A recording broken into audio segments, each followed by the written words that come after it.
detailed email regarding the false alarm, and what we had found through our investigation was sent out to the community at 4:37. The following morning, Saturday the 2nd, our prepare team met. We actually met via Zoom, and we began planning a system of supports for our kids. We wanted to make sure that we were prepared for them as they came back into the building on Monday morning, that we had a plan in place for them. I'll speak more to that as well in a minute.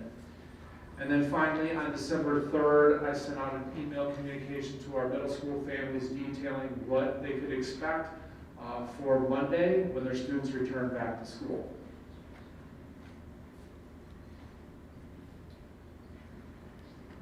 Okay, I'm jumping back again to Friday the 1st. So the false alarm had sounded. Immediately, our staff, administration, counselors, security personnel, we were in hallways, going out to the building, and really just fulfilling any need that might arise, whether it be a student that needed something, a staff member, regardless, we wanted to make sure that we were there to support any capacity. Mental health professionals ran support groups throughout the day. They met with students both individually and in small groups. That also included staff members from other buildings. I think we had representation from across the district. We had individuals come over from central office. We had mental health professionals come from some of our elementary buildings. It was a total team effort, and I'm extremely grateful for that. Our therapy dogs were on site. We had additional safety personnel come over. While that was occurring, our tech team was investigating the cause of the alarm.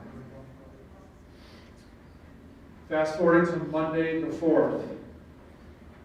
We had planned, and this was part of that December 2nd planning session with our team. We planned a restorative circle lesson during the first hour, which was to be facilitated by our staff.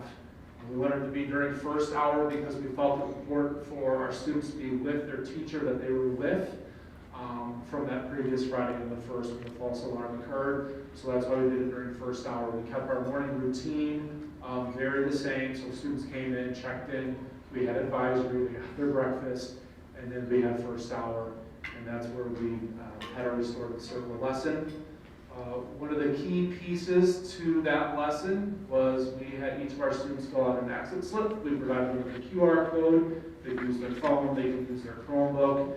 And basically we wanted to know what needs they had at that time. It's pretty simple. We gave them a scale of 1 to 3. A 1 being I am comfortable, I am good, I don't need any additional support. A 2 meant I'm feeling slightly nervous, I would like to connect with somebody this week. A 3 meant I am very nervous, I'd like to connect with somebody today. We had 685 students who identified that they were at that time a 1. We had 122 students who were a 2, and we had 26 students who were a 3. So our mental health team met with all 26 of those students that day on Monday the 4th. The remaining 122 students were met with throughout the course of the week. So an outstanding job by our mental health team.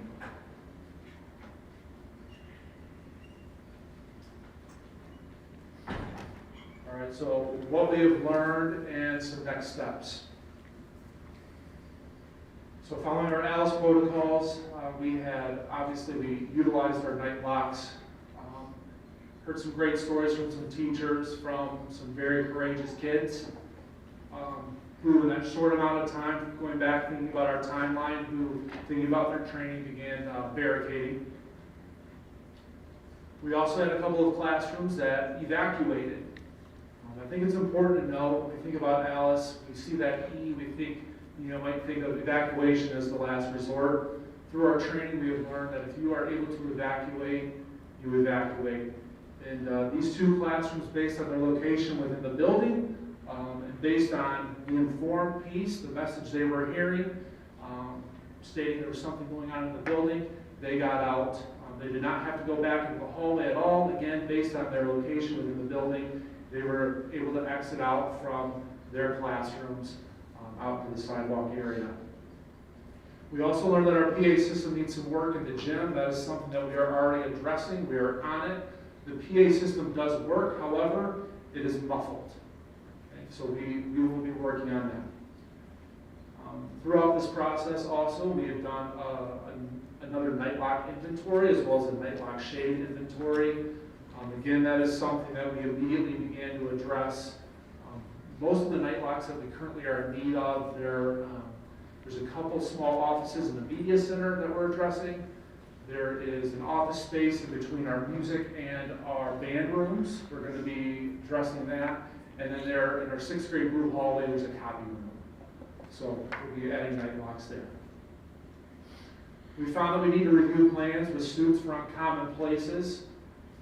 And then also we want to discuss looking at our window situation at the middle school. Currently, especially you've been in that media center before, all of those windows are all glass. Currently there isn't like a screen with you can prop the window open. That's also the same on the upstairs level as well. Through the ALICE training, it does teach you how to break a window and how to do it properly. But again, this is something that we do want to look at. Okay, next steps. We do an advisory lesson at the beginning of the year in September, which reviews our ALICE protocols with our kids. That also includes having each of our students practice the night lock. Feel it will be extremely beneficial to go through that process again with our students. We're looking at doing that after the first of the year. And again, having a lesson that emphasizes a conversation about steps to take for those uncommon places. And I'm talking about our cafeteria, so our commons area, hallways, bathrooms. We need to have those conversations with our students. So we will be doing that, as well as our gym. I've had a lot of conversation with our PE teachers, just about their plans and their best course of action, just because of the location and how big that gym is. And also last, but certainly not least, the plan for our next drill, again, that is not imminent. That will be at some point here, second semester, really thinking through being intentional and strategic with our mass notification rollout. So training for our staff, training for our kids. The beginning of the year, we always send out to our parents, like our slides essentially that we share with our students during advisory a couple days in advance before doing that drill. We'll be doing something similar in this case as well with our mass notification system. Also making sure that we all understand where our drop-down ID scanners are located throughout the building. Again, these sound like little things, but it's super important. Just providing plenty of lead time before the drill. Usually before a drill, I'll make an announcement several days in advance, just giving our kids a heads up, letting them know it's coming, just to mentally prepare, making sure we're communicating with our parents, keeping them in the loop, making sure we have mental health supports in place if any of our kids need support. And then that last piece, I know I jumped over it, but one of the things we're evaluating is the mass notification message itself, what it specifically states, whose voice is on it. That's something that we're working through currently. So that's all that I have for you this evening. I didn't know if there was any questions. I have a comment. Brad, I just wanted to let you know, I don't know if you can hear me. I got some feedback about how well your staff did and how they just jumped right in and everybody worked as a well-oiled machine and took great care of your kids. So I just wanted to let you know, and if you pass that along to your staff. I will for sure. Thank you Thanks. very much. So total team effort across the board, regardless of role, staff in the buildings and our kids. Brad, I know we talked about, but you say the card reader had been unplugged. Have we looked into secure outlets? And I know that was touched on. I don't know if you have an update on that. I currently don't have an update, but I know that that's being looked at. Allison seems to have an update. So it wasn't the card reader that was unplugged, it ended up being a set of our cameras that got unplugged. And so when our security staff got into the building first thing and they pull up their cameras and they get ready for their day, they noticed that, so then they alerted the building that it was the cameras that came unplugged, Okay. and then they got put to a different location, which then short-circuited the panel that the card readers were attached to. And yes, Sasha's already working on an idea that he has that does involve secure Okay. plugs.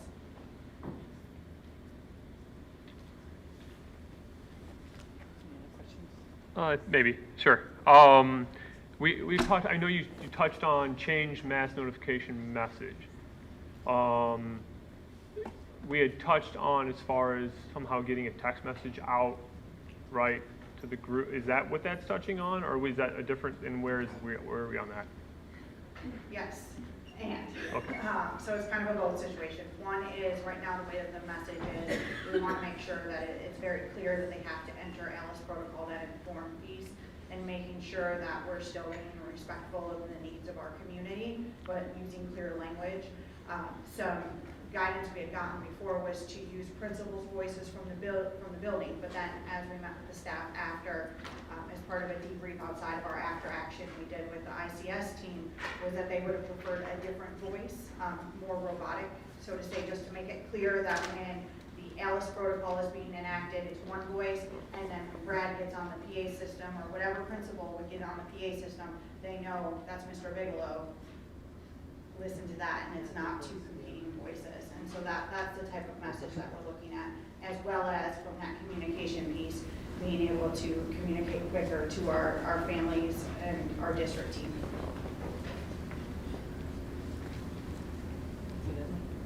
I think, yeah. Any other questions? I just want to say again, of course, we're very sorry that it happened, right? In the ideal world, it would not have happened, but I have to commend, I wanted Brad to give you the entire chapter of verse of how this building responded and what this building has done and how this building is making use of the experience from students to staff to everybody, because I think it's an example of how serious we take this and how we use every experience to try to get to the next level of safety. So thank you, Brad, and thank you to your staff.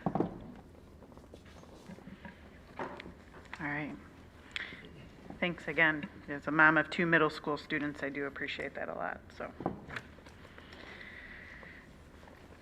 All right. So the next item on your superintendent is the guidepost response.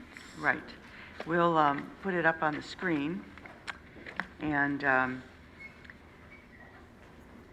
until it gets up there as an introduction, as you know, the Oxford School Board hired Guidepost Solutions through the Investigative Council of Arnhem to jointly conduct an investigation that would address concerns and questions following November 30, 2021 tragedy. It was structured so that decision-making and the investigation process was independent of the board and district personnel. There were 2 reports generated. Report number 1 was issued May 8th, 2023. It was about school safety, security policies, guidelines, practices, and measures in place at the time of the report.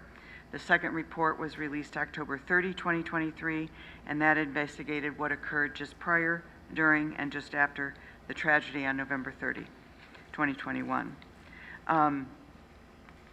We informed the Oxford community that we would take certain actions based on the observations made by Guidepost, and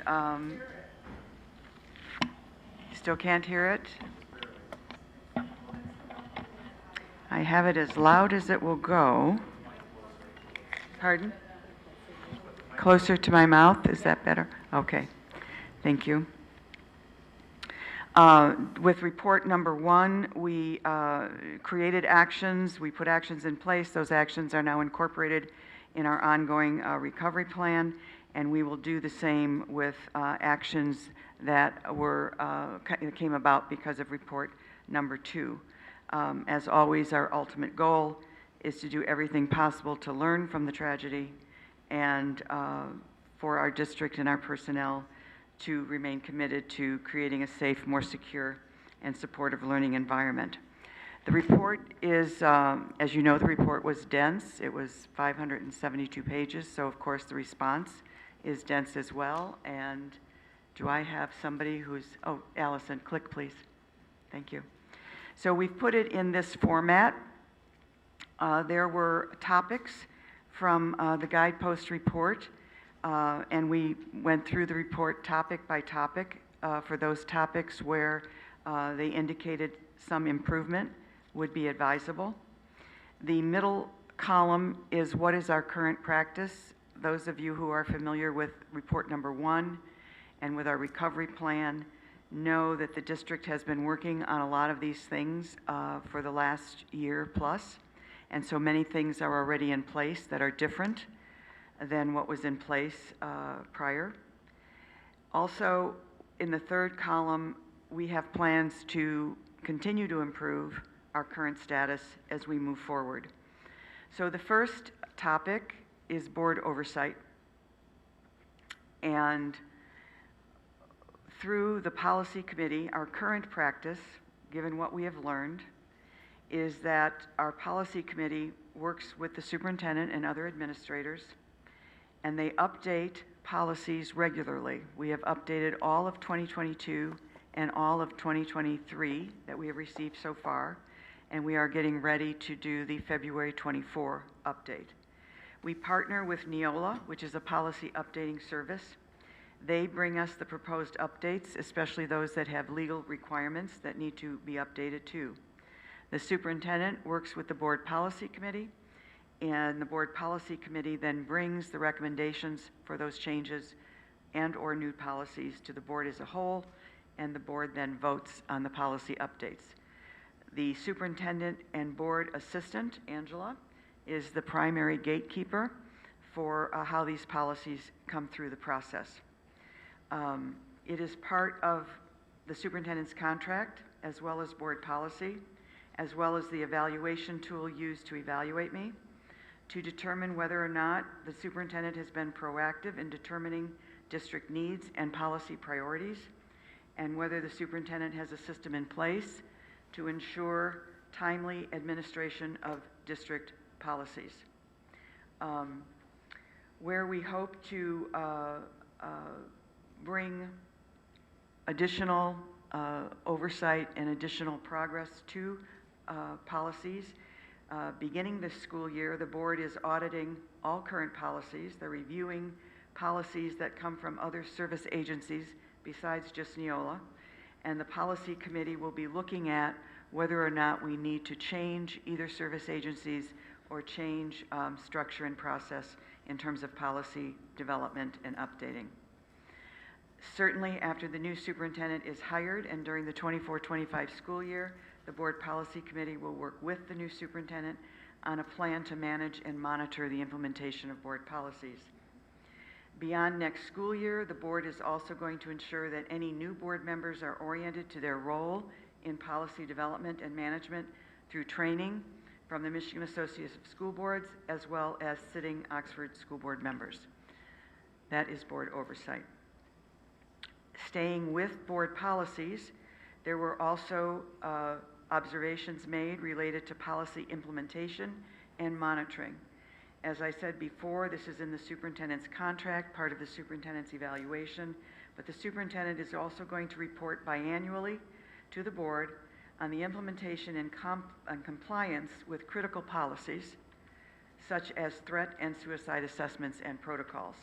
And these reports to the board have already begun, and most of the data we get comes from Navigate 360 on those two.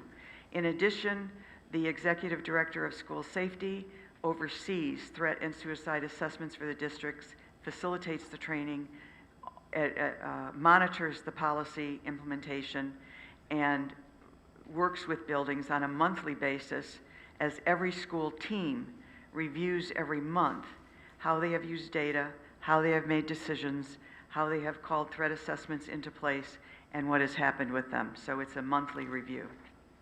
Going forward, we are going to discuss board policy and administration guidelines, and we're going to update them from things that we learn during BTAM meetings, principal meetings, and we're going to take any changes back to BTAM teams and principal meetings as they are developed. Again, using Navigate 360 as our data source. Continuing even further with policies, once the board adopts a policy, the district administration is going to complete the administrative guideline for that policy, should one be required, and any forms or protocols that accompany that administrative guideline. These are then posted in the board book as well as online, and then district administrators and building principals are informed of any new policy or administrative guideline. Each administrator is responsible to see that actions taken within their building or department comply with the policies and the guidelines. Currently, as I said, the superintendent's job description clearly states that the superintendent will oversee this implementation. The superintendent will assign relevant policies and guidelines to cabinet members to further oversee their departments relating to specific policies that those departments may have to administer. Moving forward, we're going to more frequently have regular ongoing opportunities for all of our administrative teams to review policies and administrative guidelines throughout the year. Also, when it is determined that a policy has not been followed, training and additional supervisory oversight will be provided as needed. And then finally, in terms of policy and administrative guideline review, it was noted that although there were 26 policies identified for staff to review and acknowledge and sign off on, that threat assessment and suicide assessment were not part of that 26. That has been added to the 26 that need to be reviewed and acknowledged. Going forward, we're going to review all the policies during our audit to determine if there's any others that need to be added to this group, and if so, we will add them. In addition, staff has said to us, can you give us hard copy of these critical policies as well as online? Because we would like to refer to them through hard copy, and we will begin doing that in the 24-25 school year. The next topic is training. And we have, it's a long list in this middle column for training, because we've put a lot of focus on increasing training. So I'll go through it briefly. We have online training that every staff member, every contractor, every substitute teacher has to complete. Their vector trainings. They cover threat assessment, suicide awareness, mandated reporting, bullying, along with state-required trainings on bloodborne pathogens, Title IX, harassment, etc. Assessments are given after every training, and passing score must be earned before that training is considered complete. We also do training in person, especially in the area of threat and suicide risk assessment, because those policies were new last year, and there is a learning curve, and we want to make sure that we have everybody being trained. So there is initial training of behavior threat assessment management teams. That's what BTAM is throughout this document. We also have the Columbia Lighthouse Project trainings, which is a self-paced training program. We have identified leads at the district and campus levels who are resource people that other campus people may go to. We also have communication and consultation with our safety departments on cases as needed, and as I said before, those BTAM meetings are monthly in every building. The applicable policies and administrative guidelines are routinely referenced and read during these behavior threat assessment management team meetings, and training on both threat and suicide assessment screeners have been put into play, as well as for full assessments, especially in the area of understanding our policy's definition of low threshold to conduct an assessment. These are opportunities for staff to really define, understand, and better develop what that low threshold means and what cases go on for full threat assessment. If there are any changes that are ever going to be put in place around suicide or threat assessment, they will go through the Executive Director of School Safety, who will put those changes through all of the levels of training that I have just reviewed.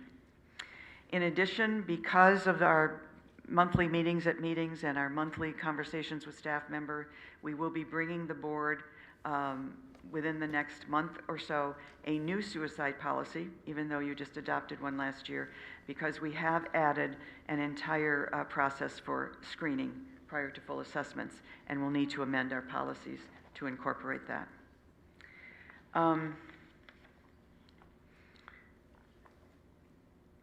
we have,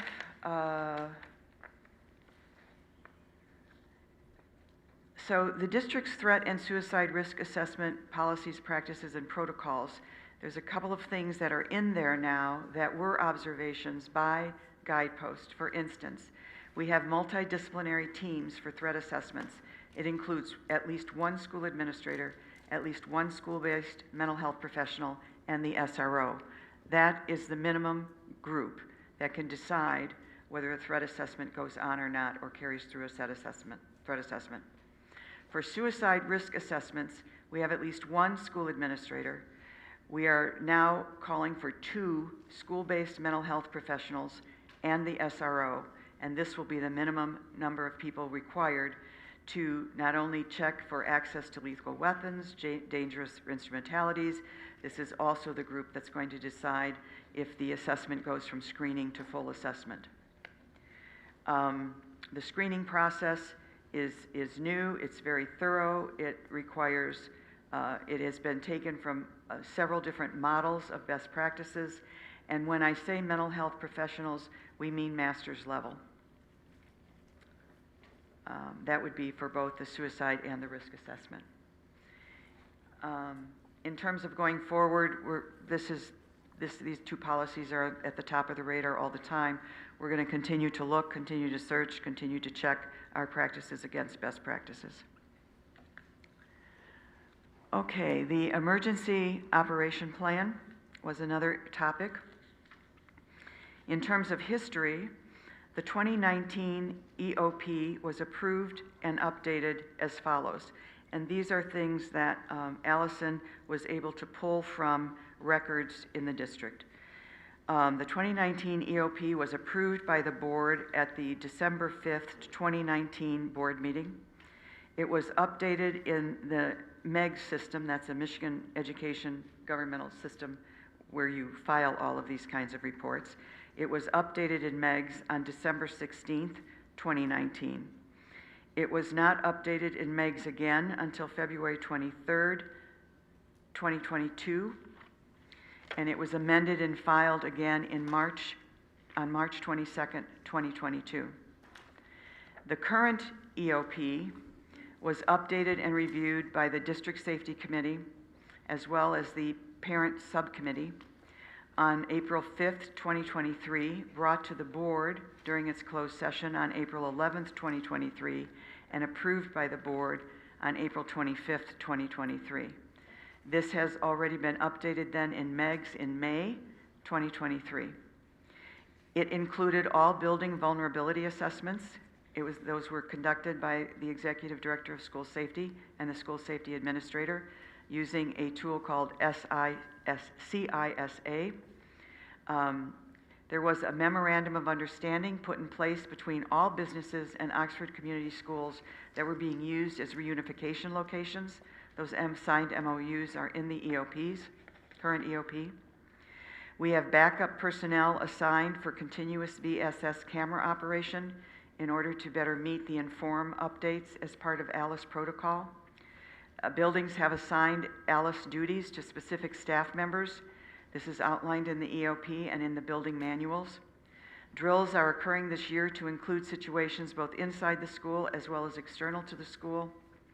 Each building has their own emergency front office number and stickers on phones that indicate what numbers can be used if the front office needs to be called. And if the front office is compromised in an emergency, notification automatically goes to the district ICS team as well as alerts over the radio. The EOP going forward is going to be updated, strengthened, and refined annually. It's already been reviewed several times by the District Safety Committee and the Parent Subcommittee for Safety. It will be brought to the board when there is any significant update in closed session if the board should have to approve it again. It is typically approved every other year. And of course, building vulnerability evaluations will be amended to include 8 assessment tools that we've added to the original vulnerability assessments. Student searches for weapons. A student, first of all, you have to understand that it is under the Fourth Amendment, a student cannot be searched absent a reasonable suspicion of searching for something. Given that, however, checking for lethal weapons is part of the threat assessment screener. This may include the SRO checking for registered weapons with both the parents, caregivers, and questioning the student about access to lethal weapons. Within the full threat assessment, there are multiple required components where the team has to answer whether the student has access to lethal weapons or the process is stalled and they can't move forward. Checking for dangerous instrumentalities, including lethal weapons, as part of the suicide risk assessment screener is also in place. This is a required component not only of the screener, but again of the full suicide risk assessment. They have to inquire not only about student access, but they have to determine if there's dangerous instrumentality on or near the student. We're going to continue going forward to stay up to date. We're going to check federal and state requirements relative to student searches and make sure that we are in compliance with what we need to be, as well as having the utmost safety and security around weapons checking. There was a topic called armed security and SRO presence in Oxford buildings. Currently, armed personnel include SROs, school safety administrators, security specialists, and third-party contracted security personnel who have clear expectations and responsibilities around carrying firearms. No other employees are permitted to be armed while in the building. The SROs and security specialists cannot be off campus at the same time. If the SRO has to leave a campus for any reason, the security specialist is required to stay at the school. The school safety administrator is a backfill as needed should any of these two requirements for some reason not be able to be adhered to. We also have third-party contract security with at least one armed security person at every campus, including all elementary buildings. Should one of them be absent, the contracting firm sends a replacement, and if that is not possible, the school safety administrator backfills as needed at the elementary level. Alice was a topic of concern. Currently, each building is responsible for assigning specific responsibilities within the Alice protocol. Each building has a crisis team, and that crisis team identifies people with backups to be on cameras at all times during an emergency. At the high school, 2 staff are assigned to camera coverage, and there is 1 central office backup should either of them be out of the building. At the middle and elementary buildings, there is 1 person assigned to camera coverage. 1 backup person is housed at the high school with full access to other building cameras, and 1 backup is at the central office. There is ongoing training on the camera systems for those identified as being responsible. In addition, there's training protocols for internal and external threats, as I said before. Scripts, as you heard Brad mention in his review of our false alarm, scripts are being developed so that we will be consistent in PA announcements, threat alerts, and ALICE protocol alerts. Moving forward, we're going to continue the training and regular practice on navigating the cameras. We're going to continue the training and information on ALICE. We are also investigating, however, third-party providers for camera monitoring, and also looking at AI overlays to the camera system we have, which would enhance camera monitoring, as well as AI programs to assist with weapons detection, facial recognition, and crowd control. The school safety administrator will work with a subcommittee to revise the ALICE training videos. We also have our student advisory group at the high school. I didn't put this in the report. I should have. We have our student advisory group at the high school who has suggested to us that we let the 11th and 12th grade students make the night lock videos for the 9th through 12th grade students to watch and be trained by, because they have assured us their videos will be more interesting than ours. And so Dr. Willman and Ms. Beasley will work with those students, and we hope to have those videos available to our kids this spring. As well, Navigate 360 and ALICE are going to have new training videos for staff because there are improvements that could be made in in the video training. PA and lockdown alert systems. Our mass notification system is installed with visual and audio alert mechanisms in all of our buildings. As you heard from Mr. Bigelow's earlier presentation, we are rolling this out. At this point, we are not using the card reader system, which is what created the false alarm. We are also not using audio scripts because we are still developing those things, and also because we want to prepare students, we want to prepare staff, and we want to alert parents at each moment that we roll out a new segment of the mass notification system. No more false alarms if we can help it. We have also included in our training for Alice the bathroom and courtyard instructions that were not there in the earlier training protocols. Parent involvement in threat and suicide assessments. This referred to, this was the reference to guideposts noting that there were, the parents on that incident did not take the student out of the school when they had been asked to, and it left us with a question of what do we do if we're a school and parents refuse to take a student home that we believe needs to leave. At this point, if a student remains suspicious and the parent is refusing to take them home, that student will remain with an adult in the school building for the rest of the school day. If they continue to be a concern to us, a threat to self or others, and the parents continue to be unavailable or cooperative in getting the student recommended help or getting them home, we're going to have to engage with first responders to make the determination on what might be the best placement. There's liability issues related to this, and so we're going to, moving forward, we're going to work with law enforcement. We may even work with the legislature in terms of trying to develop processes, procedures, helps that schools can put in place if and when this should ever happen again. It doesn't happen often. Our parents are, for the most part, very responsible. But when it does happen, the school is left with a great deal of liability and not much direction on where to go with it. So we're going to pursue that. Review of social media during threat assessments and suicide assessments.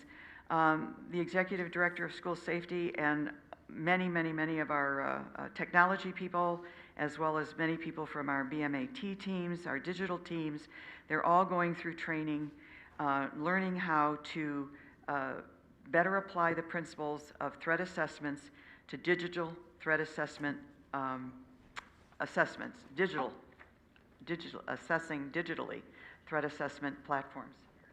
Okay. You can read in here, I cannot answer any questions about that, but they use Boolean operators, they use people search engines, they access all kinds of data that's been accumulated. They try to validate its sources of images and videos, and they're being trained to look at all of these kinds of things so that when we're doing a threat assessment, part of the data collection process will be to look at a student's social media presence and incorporate that into the threat assessment evaluation. We have always, we are currently doing, and we have people already trained to monitor student online behavior as far as GoGuardian, Beacon, Gaggle. These are when kids are on our devices, on our networks, and we're already screening those all the time for concerning words, concerning topics that are then brought to our Gaggle Google Teams. Those teams are paid a stipend. They are on alert 7/24. They rotate week by week, so they have a week on, a week off, and we are able to get these alerts at 2 a.m. on Sunday, on Saturday, as well as during the course of the day. And then, of course, as we get them, we act on them. We're going to continue to use Gaggle and GoGuardian. We're going to continue to strengthen and refine the practices on adapting technology, and we're going to continue training on how we peruse external social media. SABRS. That was also a topic. SABRS is a data point that is reviewed by all threat assessment and suicide assessment teams currently. And that review is also entered into the Navigate 360 database. Now, SABR's results alone do not equate to running a threat assessment, but it certainly informs the threat assessment team of another aspect of the student's performance and situation. How do we use SABR's data and the multi-tiered system of support? The multi-tiered system of support is intended to monitor both academic and behavioral health through frequent check-ins and multiple data points: reading, math, attendance, SABRs, PowerSchool, surveys students take, behavioral discipline records, etc. From these data points, interventions and supports are planned and implemented. The multi-tiered system of support includes academic and behavioral interventions. You've heard of many of them: PBIS, restorative practices, bully prevention. Those are all going to continue. Where we are trying to expand our support is to make sure that we have adequate support at the Tier 1 level, which is a level being implemented by every staff person and teacher in the district. Also, that we have adequate support at the Tier 2 level, and that Tier 2 level is a level where students just need more than what is coming across in the general ed classroom. That may be small group counseling. It may be check-ins with a certain teacher or staff member or counselor. It may be additional SEL lessons. It may be cognitive behavioral intervention for trauma in schools, which is something we're bringing into our schools. It could be a whole assortment of things. And then, of course, at Tier 3, our students are also, parents and students would be involved. There would also be third-party referrals, because Tier 3 would, of course, be more serious problems. Student reporting. The district continues to make okay to say, see something, say something, lessons in advisory at the secondary level in advisory classes, elementary level in regular classes. Our building and our staff continue to try to reinforce to students and to all stakeholders, including themselves, see something, say something. We have several different avenues for reporting are provided to the students at all the buildings. Grade level meetings are held during the first week of school. Expectations are shared, again, around reporting concerning behavior. Class meetings that were held between 2017 and 2022 involved Judge Judy Nicholson, where she discussed destructive decisions. This included expectations for students to help keep buildings and others safe by reporting to teachers, counselors, and administrators. Not enough is done. We're going to continue to encourage, and make sure that people know, and make sure we can give people comfortable ways to report, whether it be confidentially, anonymously, or in person. Staff awareness is also going to be a continued effort on this. The pre-plan live system was a topic mentioned by Guidepost. We no longer use that system. It did not deliver what the district needed. We have replaced it with the Edwards mass notification system. And we're also, as I said before, currently looking at AI applications that will overlay the systems we have in place and give us not only more information from the eyes we have, but better functionality in terms of weapons detection. Night locks was another topic. We have night locks, and our most recent unplanned test at the middle school showed night locks were used not only well, but it also showed us where in a certain remote locations like offices and storage rooms where we needed to put more night locks. We're going to continue to practice them. We're going to continue rolling it out across the school district. Our substitutes and volunteers are going to be trained earlier and frequently throughout the year in terms of using them as well, and we're going to continue to review and refine practices. Also, the safety department has purchased removal tools. This is in the event a room is night locked that shouldn't be by who knows who. that we would have to have a way of getting into that room. So we have night lock removal tools. We're putting them in more places throughout our building, but they will be secured, they will be locked, and only trained designated staff will be able to use them. But just in case anyone was thinking about locking themselves into a room with a night lock, that won't work going forward. Power School and student documentation. This is a big challenge for us. We are continually trying to refine and strengthen how we document our practices. We have multiple tools for documentation. That's a good thing on one hand, but it's a challenge on the other of how you bring these multiple tools into one warehouse so that when you are doing a suicide or a threat assessment, you can go to a single source. So we're working on that. But in order to have that single source be really powerful, we need to make sure that every individual source is also powerful. So our Department of Security is working with our mental health professionals and teachers to help review the process of what are we putting in Power School, how are we documenting it, including the counseling logs, and what input is currently being collected and who is currently reviewing that. So that's an ongoing, we've started it this year, we're going to continue it throughout this year and probably going forward. Safety drills, including those for active shooter situations, are conducted as required by the state of Michigan. We're going to continue to conduct those in our particular district. We're going to continue to be very sensitive to using trauma-informed approaches as we move those forward. We also have to prepare our students and staff, as I mentioned before, for the mass notification system as we roll out additional layers of that system. Trauma-informed support, and this is the last section. So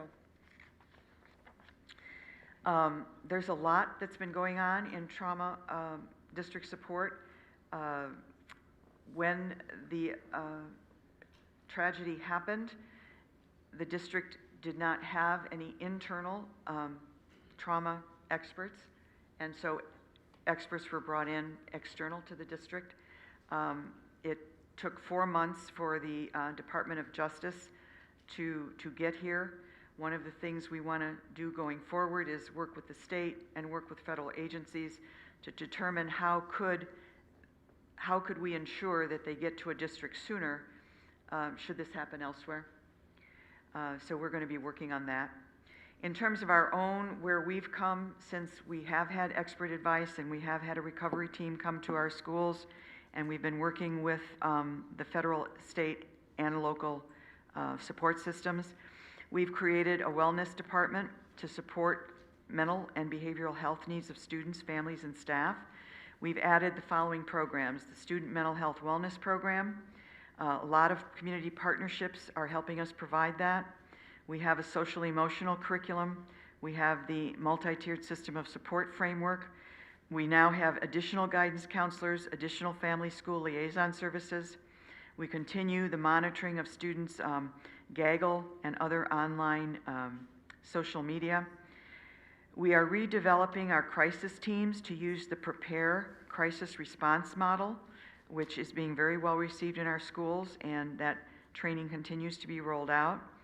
We have bully prevention and restorative practices at a level much higher now than it was before.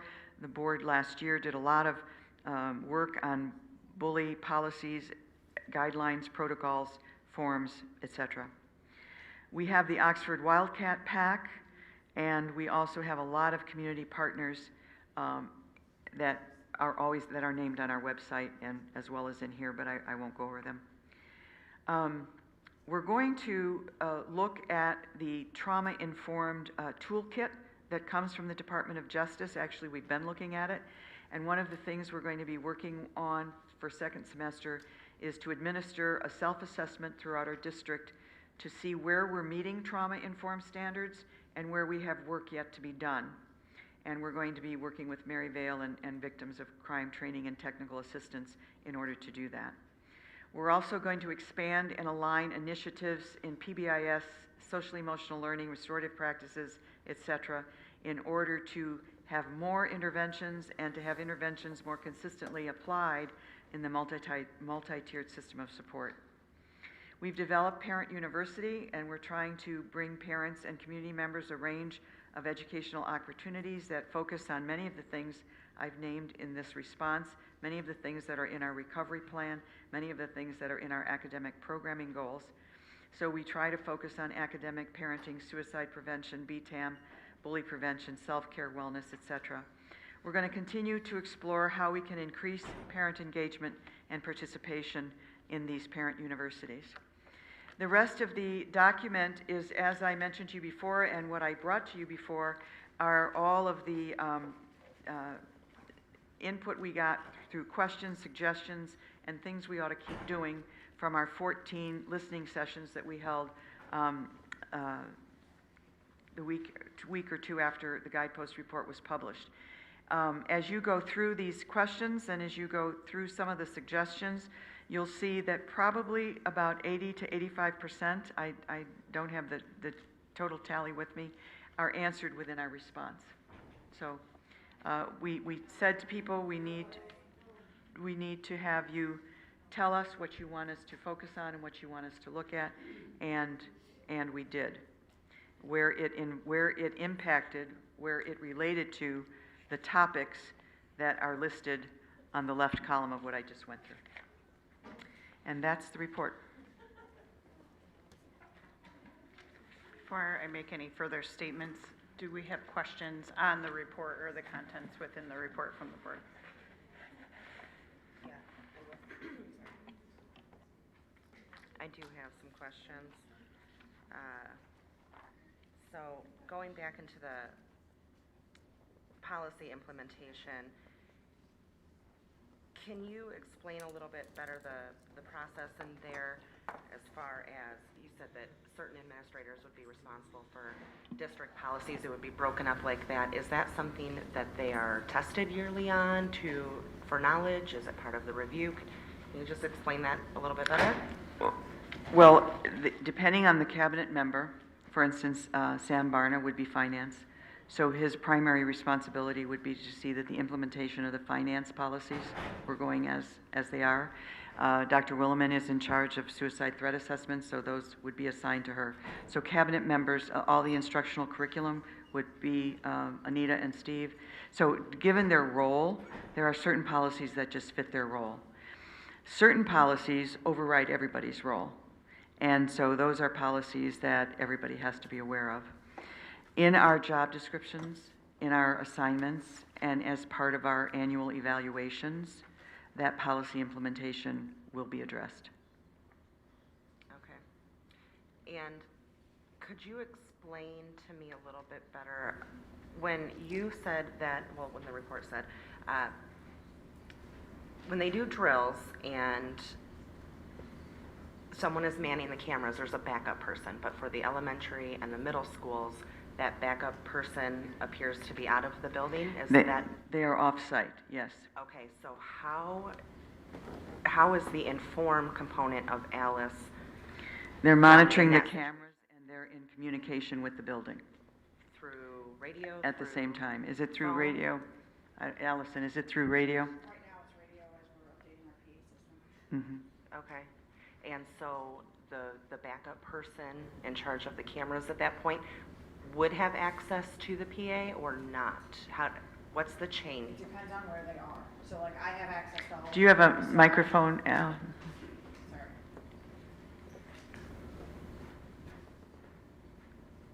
It very much is situation dependent. So I'd love to give you a clear answer, but I can't. I'll say me, for example, I have access to all the cameras and I will be responding to whatever is going on. But that's why we have a primary and a secondary person on each campus, as well as someone else, 2 other people off-site, in addition to myself. But as I am the incident commander, I wouldn't be the camera person necessarily, but I'm almost the 5 levels deep backup if necessary. So when someone is manning a camera off-site, are they in radio contract with the building? Right now, yes, it is through radio. So they would be radioing to that building to make the announcement as part of the inform? So they wouldn't have that ability, it's communicated. Okay. Now remember, we're investigating an AI system and we're investigating other camera overlays to determine if we can put something in place that is more efficient backup at the building level. But for now, this is what we have in place. Okay. And that's also, we're talking about the first person assigned and the second person assigned aren't able to perform their job at that point. Well, So for elementary and middle, can They you, have two. they have 2 on-site On-site. and then 1 backup off-site? There's 2 off-site actually. So there's 2 on-site Okay. and then there's 2 off-site. Okay, all right. And I guess while you're up here, I'll go on to next safety related, which would be for you. So the OMS incident highlighted some gaps such as, you know, the gym wasn't loud enough. Have there been audits of the elementary schools and other buildings since then to determine if they have the same gaps? And the same question goes for the outlet that was tripped. The safeguards, have we looked at the other schools now because of OMS to So fix? the mass notification system also can function as a PA system. Sasha and I have a meeting tomorrow with Eagle to kind of let them do their internal testing to notify us of that. Our PA systems across the district need to be reevaluated, which was part of that mass notification system. And the addition of the Edwards mass notification system was to create that ability to do the PA system. It wasn't because it was unplugged. It was a faulty panel that caused the problem. And so that's part of, Eagle has gone around. They started at 3 o'clock in the morning because they're doing it when students and staff aren't on campus. So they started at 3 o'clock in the morning testing the middle school and high school last Friday, and then they started at 4 o'clock in the morning on Saturday to ensure that staff and students weren't there, but to be able to perform their own audit. But that is part of our building and vulnerability assessments that I will be going through with principals. Thank you.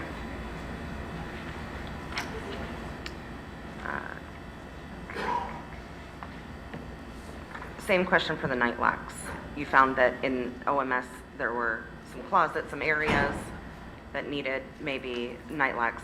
Where are we at in the process for all other buildings? We just placed a pretty big order. Actually, it's already been placed and they're in place, and I just got the notification to approve the bill. So it's just that continuous walking the buildings and making sure things like small offices where people tend not to be can easily be overlooked if it's not occupied at the time that those assessments are done. So that's something combined with my security department that as we go through with principals, being vigilant of where we need them. Thank you.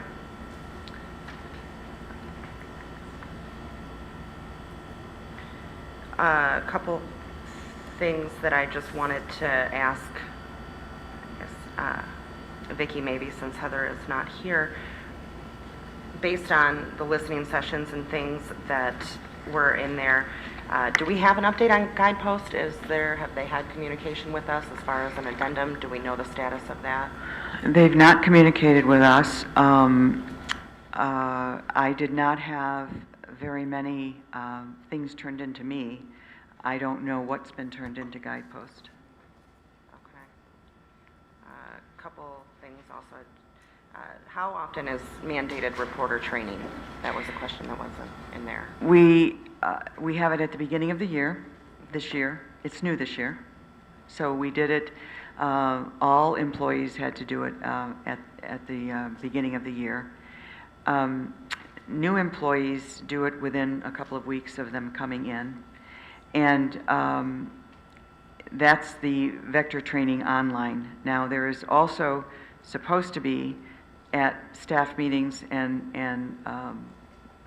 BTAM meetings and other things, mandated reporting is also one of those critical elements that infuses in a lot of other things that they'll be talked about. But the online training is once a year. And to add to that, sorry, really loud. Our last tabletop that we did with our last round of BTAM meetings did include a component where ideally the team would have said, we need to call CPS over this, and 100% of the campuses did reach that conclusion. So it is embedded as part of Great. our tabletop exercises. Thank you. I'll let someone else take a turn.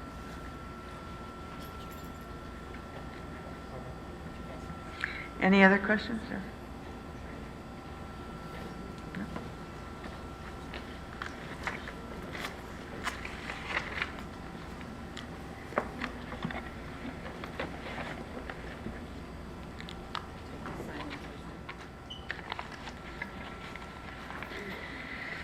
All right.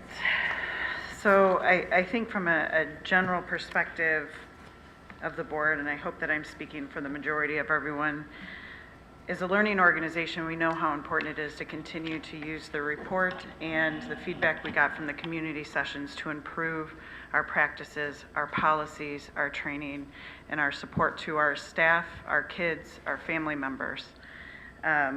We recognize that the report is incredibly dense and that there's a lot of information in it that we potentially did not cover in this. Some things that did come up during the community sessions specifically, I went through and kind of did some counts on what came around that I think is important to highlight are things like staff support and wellness. We do have a recovery plan that has been our roadmap all along for the last couple years that has helped guide some of the practices and policies, and it's a living document. It's continuously being updated as we continue to learn because we commit to being a learning organization. I don't think there's anything that we can say that would act insincerely as enough and again express our deep and profound sorrow for the incident that happened on 11/30, especially towards our families who had the ultimate loss. We continue to learn, we continue to improve, and we will continue to go to the government and ask for things. At the end of the day, we are using this in a way to help my kids, Mike's kids, Amanda's kids, your kids, hopefully never experience something so incredibly tragic again. And we are sorry. I'm sorry. I wish Clay was here. I could say I'm sorry. Our kids took the bullet for these changes. Our kids took the bullet for these changes. And I'm very sorry for that. So, as thank you.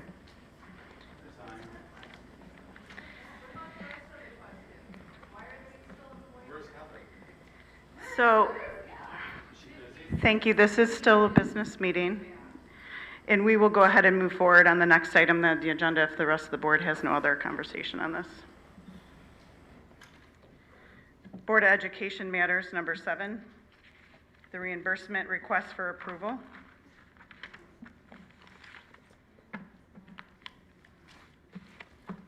Colleen? Move to approve the reimbursement request from Mary Hanser for $246.61 in expenses for the MASB 2023 annual conference. Support? I'll support it. Mike Mike. supported it too. Any discussion?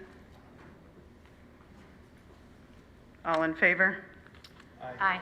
Any opposed? All right, number 8, curriculum and instruction. We had the middle school social studies curriculum. They came and presented at our last meeting. I'll take a motion. Go ahead, Amanda. Move to adopt the TCI, SAVIS, and HMH middle school curriculum resources. James? Any discussion? I just have a quick comment on it. I thought they did a great job, and I thought that that curriculum's come a long way, and it was super interesting. And I think they did a great job, and it was very interesting to me to watch how the different grade levels interact with each other. And even though they're different curriculums, they still can loop together. That was very interesting. Good. All right. All those in favor? Aye. Any opposed? Motion carries. Safety and school operations, our quarterly safety update, Dr. Lemon.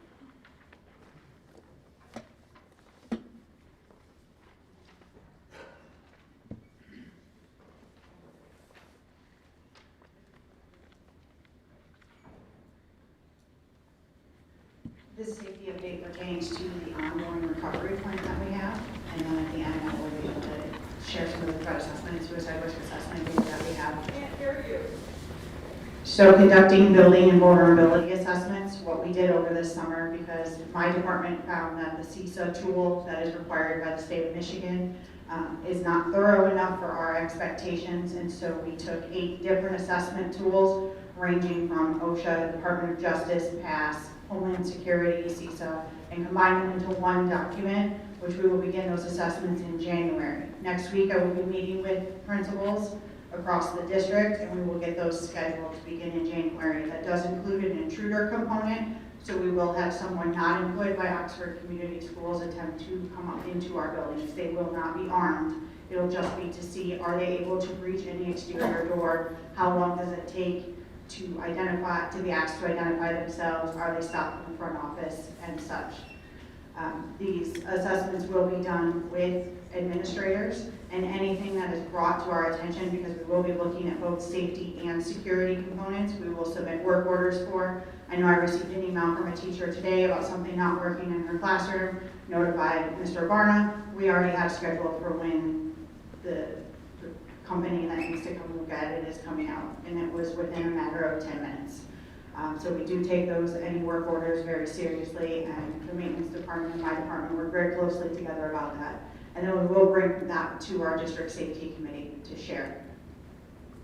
The next one is adding a 24/7 weapons detection system. We are still working on DriftNet being installed. It will run redundantly with our current systems. We will collect performance data on any system that we have, and will not stop using any other system currently in place until we're satisfied with that component. We will utilize the weapons detection dog as appropriate at all campuses across the district, and we will work with Mr. Rourke, who is Daisy's handler, to be able to schedule those as needed. The next is that Oxford Community Schools will continue to employ 2 SROs who are housed at OHS and OMS to support the entire district. They are active members of our BTAM team who also attend our monthly meetings. They support all of our campuses as needed to ensure the safety and security of our stakeholders. We did have Oakland County Sheriff's Office present on cyber safety during our parent university, and our SROs are attending training. There's a virtual training that's offered for them. They're both actively taking that, as well as participating in training that we have here. Our SROs are visible in the schools. They're here tonight. They take part in our parent university, and they participate on our BTAM teams, as well as our suicide risk assessment teams. We will maintain the use of clear backpacks at secondary schools based on student survey results. And they were purchased for 6th and 9th grade students, and students at secondary schools will continue to carry clear backpacks. We will maintain our AED fleet, add additional stop and bleed kits, and conduct ongoing staff training. And so we've ordered additional AEDs this year. A lot of them are to cover like the band, so that they have a portable one. They're not relying on anyone athletics, because athletics tends to go on the same time as band. So we want to make sure we have the additional ones that are going to support athletics, the schools themselves, and other fine arts programs. And then we have our training, whether that is what's in your stop and bleed kit type of training and our AED drills. All of our schools are currently in compliant with the Heart Smart certification through Michigan. Most do not expire until the end of this year, and they all are aware of that. We ask parents, as part of the information update in their registration each year, to acknowledge the safe gun storage, as that law has changed in Michigan, and we do have that updated information in our enrollment packet, and we will continue to have that as part of our registration materials. And that has been checked with our pupil accountant and power school coordinator. Each campus has a monthly BTAM meeting. Although it is called our BTAM team, we do address multiple things over the course of that meeting, whether it is threat assessment, suicide risk assessment, our emergency operation plans, emergency response, and bullying investigations. I facilitate those meetings. We review the data. We look at school and district trends. We use it to calibrate, as well as any other professional learning that we could have. As Dr. Markovich detailed in the guidepost response, we do spend time discussing things like suspicionless searches, reasonable suspicion, who does what is your role. And then at this point, we've completed at least 4 meetings by the time we break for Christmas break. The high school will be at 3 due to some scheduling conflicts between different things and late start in October, but they will have 3 by the time we go to Christmas break. And then we have agendas and sign-in sheets. And you'll see with the data that I'll show at the end of the changes that have been made with our screening process and our searching. We will host a Prepare Workshop 1 class on January 15th. We have 23 crisis team members and ICS team members that are currently have not received this training. And so I will provide that training in January 15th. I went to Maryland over the summer and learned from the NASP, which is the National Association of School Psychologists, trainers that train trainers. And so part of that is they do have to take a pre and post test. And so their proof will be when they take that post test. It is a lot. Workshop 1 focuses a lot on the emergency management piece of it, where Workshop 2 focuses more on the recovery and the mental health side.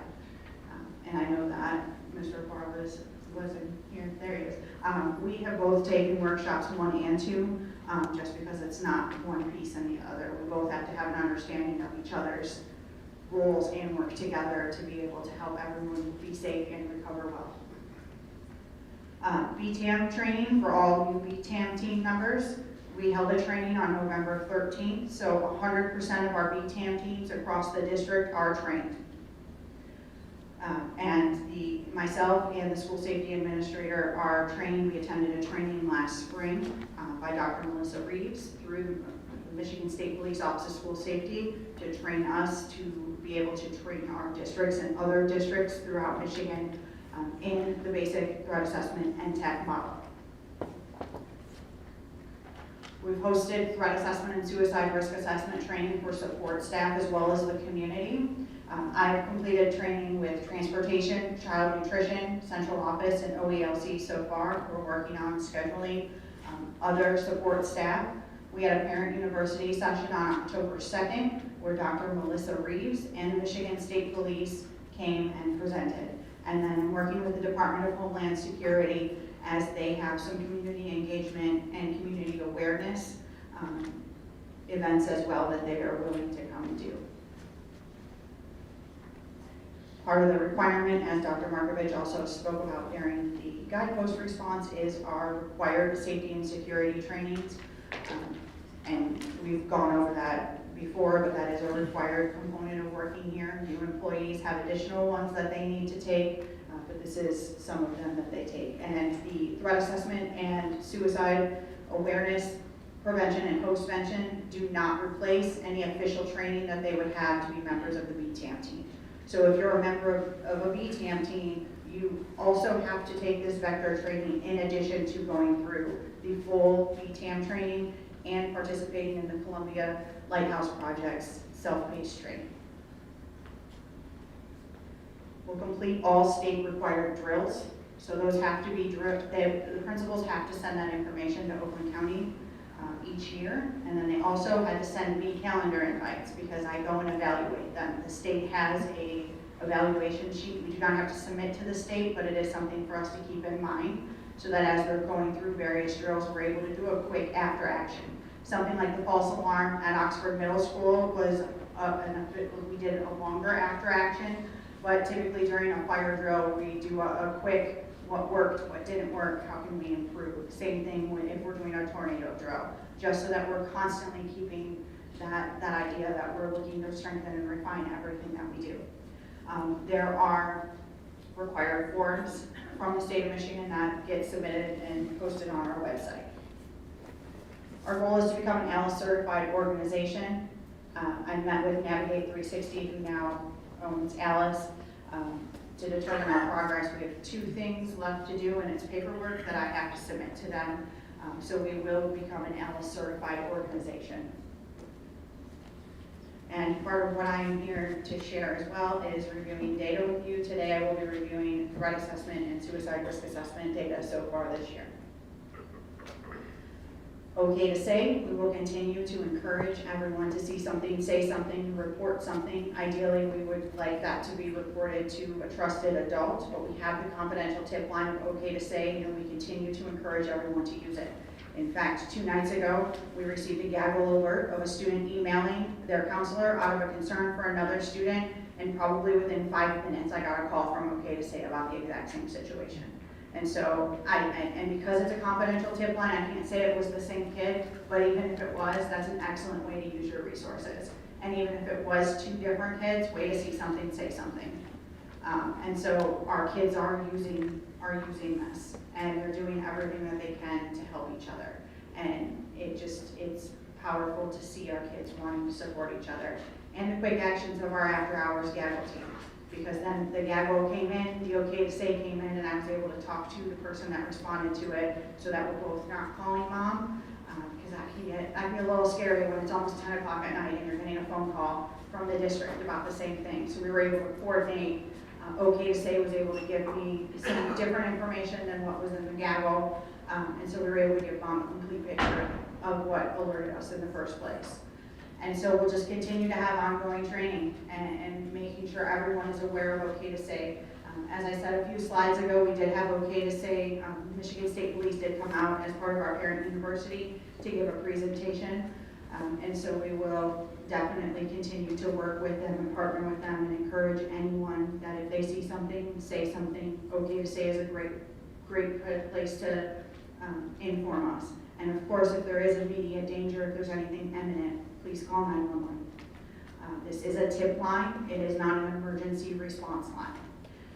And then we will continue to work with the Oakland County Sheriff's Office, specifically our SROs and the substation lieutenant and sergeant, to be able to evaluate anything that does come our way. And so when our evidence on this is we have outcome reports that we have to complete that does go to the state, goes to the Michigan State Police, and then we continue to do the repeat during advisory lessons. We have things posted in schools and during our grade level meetings to be able to let them know that this is a viable option for them. And then if we look at what our threat assessment report from August to November looks like, the gray screen, we no longer has no threat level indicated because that's not an option. With our full implementation of Navigate 360, that's been replaced. I wanted you to see how many screeners that we're doing. We've developed a very thorough screening process. This has been reviewed by various people, experts in the school safety committee as well as mental health. I have a mental health subcommittee that I meet with regularly that span the grade levels to be able to look at, we're ensuring the safety and security of the students in question, in trouble, as well as the staff and students in the building. So as you can see, the number of full threat assessments have gone down because of our screening process. A component of our screening process is we use the NTAC model. So we did not take anything away from that. What we did was we added to it. And part of it that we have on there is when we determine we're not running a full threat assessment or we're not running a full suicide risk assessment, is they have to justify why and what the follow-up is going to be. And required is they're checking for weapons for threat assessment, dangerous instrumentalities, which includes lethal weapons in suicide risk assessment, because a student who is expressing suicidal ideation may not be intending to use a lethal weapon. There are various ways that you could want to hurt yourself instead. And so we want to check for both dangerous instrumentalities, but also not leave out the lethal weapon. Contacting parents, and then making sure that the principal of the campus is notified. At elementary, there isn't an assistant principal, but when you look at secondary, there are assistant principals. So I make them say, who doesn't ever get surprised? The principal. And that they have to say the principal's name. Let's bring back my teacher time. What you see at the high school is there were 2 that were high priority. I want to point out that these were not a threat to the entire campus. It was 2 students who had problems with each other and their behaviors were escalating. So the threat assessment team elected to do a threat assessment on both students because the conflict between the 2 students was escalating, and we wanted to ensure they had the proper supports. Because whether we're conducting a threat assessment or a suicide risk assessment, there is a student that is expressing trouble, concern, needs help in some way, shape, or form. So these two were not threats to the entire campus. It was two students threatening each other. And so I want to make that clear, because when you see two high, it can be a little concerning. So far at this point of the year, we have completed 12 full threat assessments and 59 screeners. So that's a total of 73. The screening process really helps our teams evaluate where the student can best be served. And that doesn't mean there's not consequences that come from it, that there's not third-party evaluations or check-in. Like, you can still have all of those things without going to a full threat assessment. Something can be reported and still be concerning or school inappropriate behavior, where we have various ways that we can help that student. And then when we look at suicide risk assessment from August to November, again, you can see our screeners look a lot different. And again, because no threat or no level indicated is no longer an option at all. And so you are able to see that we have been able to address the needs of the students and really pay attention as well to inquiring about dangerous instrumentalities, including lethal weapons. For both threat assessment and suicide risk assessment, we are at 100%. And that's because part of the screening process includes that, and then there are required components within Navigate 360 that they cannot close the case without inquiring about access to lethal weapons or dangerous instrumentalities, including lethal weapons, for suicide risk assessment. Questions?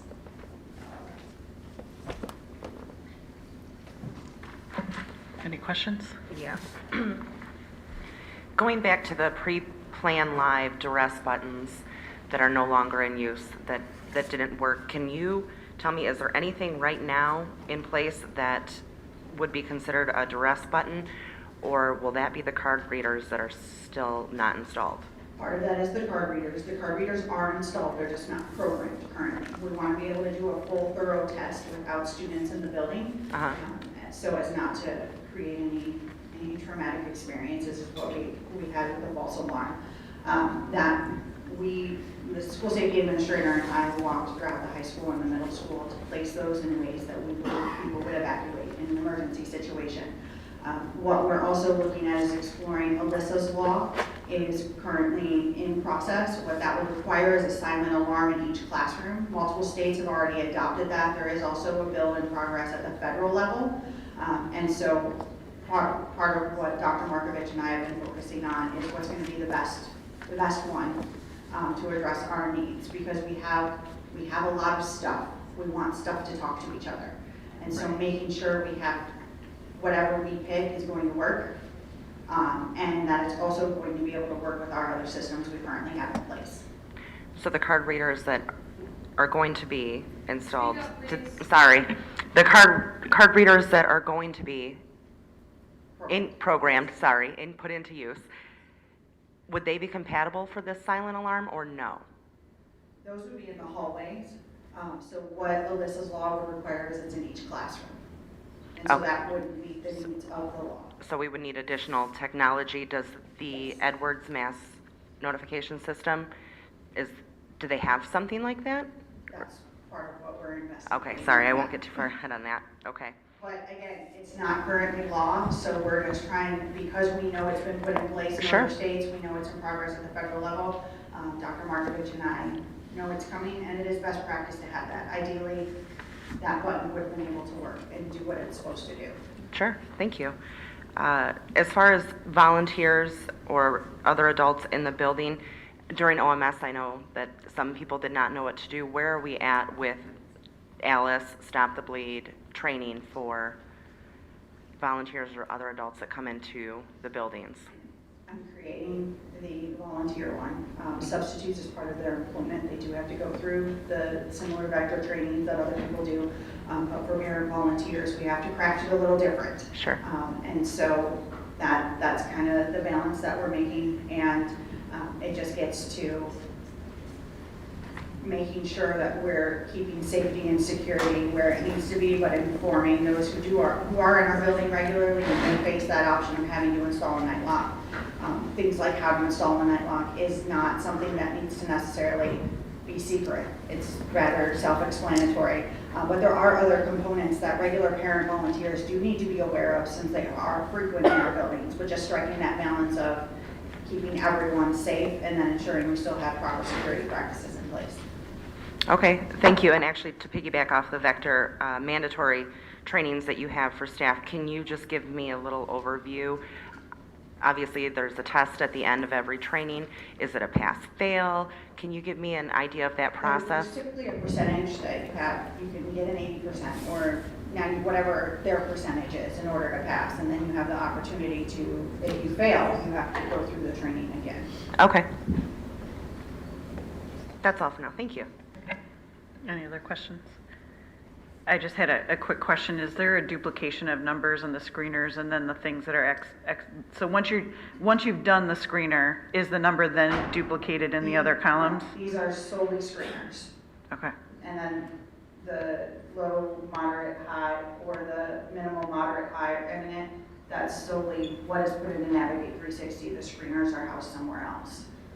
But the same student that you screen to determine to go into one of those categories is are they counted twice is what I'm asking? Okay. So for example, Clear Lake had 4 so there were technically 6 screeners, but 2 of Gotcha. those went to full assessment. So there were only 4 screeners for Clear Lake. Okay. And then when you do the end of the academic year report, I guess my request would be to annualize the data and then also bring us forward the data from the previous academic year, which I know you did last year, but to continue to do that so we can see. I think it may even be helpful in the quarterly to see if there's discerning trends in any of our buildings, because seeing it in one little snapshot may not be as telling as looking at it over a different period of time as well. I can definitely do that. Thank you. All right. Sure. Thank you. Have you seen these figures? Have you seen these figures from any other school district in the state? Does anybody else compile these figures? Not that they've shared. I am working with the Office of the Emergency Management for Oakland County right now to create a group of us that will meet with the emergency management team at least quarterly, if not monthly, as well as our first responders to be able to review things like this.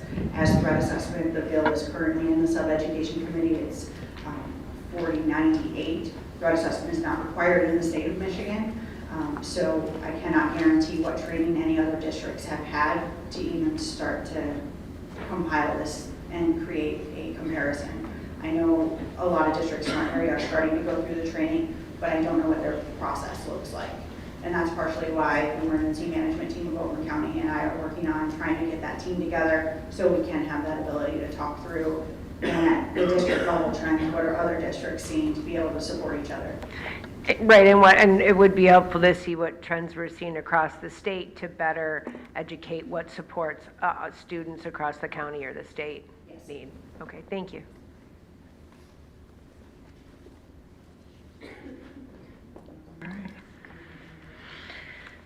Going on to the next agenda item, we have unscheduled public comments.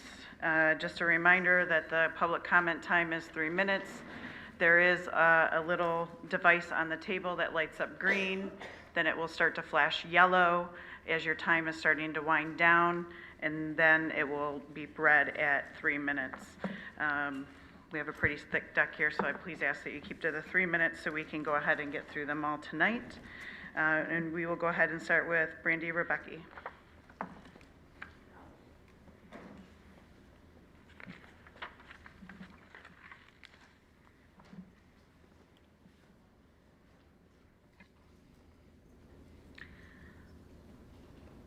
All right. So after hearing what some of the community members and students have dealt with after speaking at the last few board meetings and signing petitions for the health of not only our community and also our kids, I again urge many of you to resign. I wanted to make statements to Heather specifically, but as she couldn't be bothered to be here for whatever reason, regarding her snarky comments and facial expressions, but also her general smugness and inability to take accountability. These lack of empathy and inability to take accountability also apply to you as well, Mary. I just watched you smirking through several of these things while I sat over there. These characteristics and actions alone are causing damage to how the Oxford community and students, but also outside communities, view the entire board and district overall. I absolutely do not think that any of you, especially Heather, Mary, Colleen, or Vicky, should have any hand or input in choosing our next superintendent. That choice is something that we as parents and all of our children will have to deal with for years to come, and we will have to work with that person. And you have proven time and time again to be untrustworthy at best. The community is barely going to begin taking baby steps after Friday, and you absolutely cannot continue to be in charge of these children's futures. Grief and trauma have no timeline at all, and they are not linear. And many of you seem to think that these families of those who lost their children or those who have suffered traumatic experiences at the hands of this board and this district should just be over it or be fine. That's ignorant and harmful and has no place in any position of power. I spoke last month regarding trauma, cortisol, and the brain and memory. You should, and based on that alone, you should not be in charge of determining if trauma-informed response standards are being met, as well as not be in charge of determining who our next superintendent should be. So, as I have stated before, and as many of my community members have stated, do everyone a favor and resign as soon as possible so that we can get people in here that will take the kids and their needs seriously.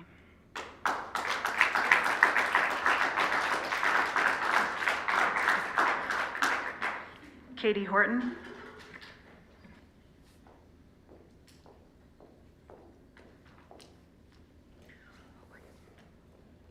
Sorry, I've never done this before. I hope I'm not attacked or beaten down for speaking my mind tonight, but no matter the difference in opinions in this room, you're all human beings and you deserve to hear something positive and uplifting every once in a while. So as a school staff member myself, Oxford parent, and Oxford alumni, I want to share with you some positive things that are happening in some of our buildings. We're having monthly PBIS celebrations where our whole school gets together with parent volunteers and the kids are enjoying themselves. Last month we made ornaments, the kids got to keep one, and then we donated one for each student to the senior center near us. We have Mix It Up Mondays where parent volunteers come in and students grab a sucker from them. They sit at a table labeled with that sucker so they're able to interact and make friends with students they wouldn't normally sit next to or interact with. Sorry. I'm on our district well-being committee for the staff, and today we spent hours filling gift bags for staff across the district to try and spread as much love and positivity as possible. I can tell you that staff members in our building and throughout the district are giving their all day in and day out as heartbeats of our buildings, even when we're constantly feeling beaten down by our community. I would like it known that by speaking tonight, I'm in no way against any of these victims' families in this district at all. I myself have supported every fundraiser I can for these families, and I'm more just trying to stand up to show other staff members who, like me, have been scared to speak up with any positivity that they're not alone. Thank you for continuing on.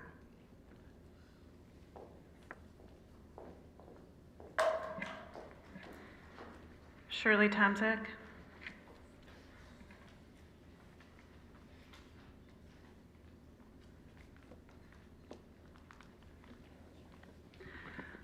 Good evening.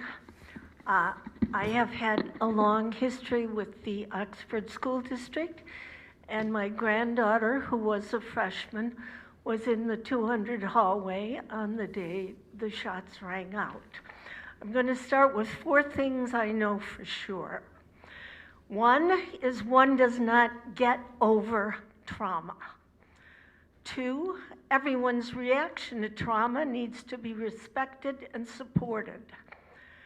3, our community needs to heal with love and accountability. And 4, 2 things may be true at the same time. Good, decent, loving people may make mistakes and use poor judgment. That does not mean they are bad people, but accountability helps the healing of those affected by their mistakes and poor judgment. Knowing these things, those of us who are asking for accountability are doing so out of love for those affected by the events of November 30th, 2021, and out of respect for those whose lack of oversight and poor judgment allowed the tragedy to occur. Their names and faces only serve to trigger the trauma already inflicted on those who were there that day and the families and friends of those who were murdered and or wounded. In any other case, those whose poor judgment led to mistakes resulting in death and trauma would be subject to the consequences of their actions or inactions. The Guidepost report leaves no doubt that certain individuals used poor judgment and made mistakes in reacting to the events early on that day, and indeed that the system itself, early on in the year, failed to ensure the oversight of policies that could have prevented the tragedy from happening. The oversight to ensure that everyone knew about and was trained in how to use the process of threat assessment and EOP was the purview of the school board, the superintendent, and the administration. Good people all, but their inability to live up to their responsibilities of their position led to the tragedy. Whether there will be legal consequences or not will be up to our justice system.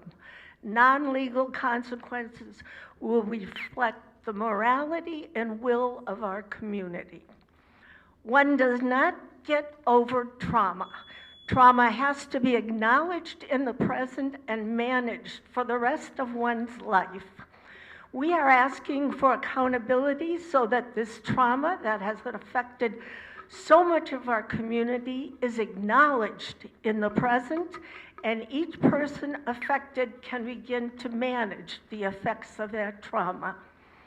We think that such acknowledgement involves members stepping back, resigning from their positions on the school board, individual staff members not being promoted or reassigned to other positions in the district, and all employees being required to take part in the investigation if requested by Guidepost.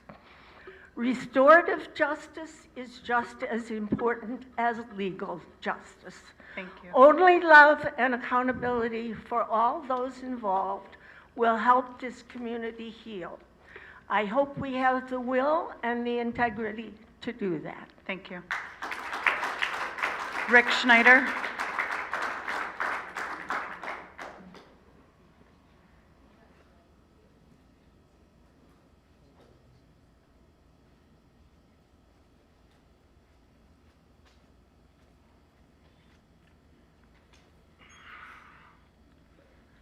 Just real quick, I know there's obviously Guidepost is taking things front and center tonight, but I noticed you guys were doing a search. You had a search firm that you hired to do the superintendent search back in November, the end of November. Hazard, Young, Atea, and Associates. I just did a real quick search on the internet before I came here, and there seems to be multiple school districts that had problems with them. Some of the headlines are waste of time and money, paying shockingly terrible company tens of thousands. Flint hires same search firm that found their ex-superintendent. They were paid $398,000 to go away. I don't know if you guys have done any research on them, but I don't know if there's been any sort of a contract cut, but I think you probably should do a little bit of research on them before we possibly create more problems and pay a lot of money for it in the meantime. Thank you.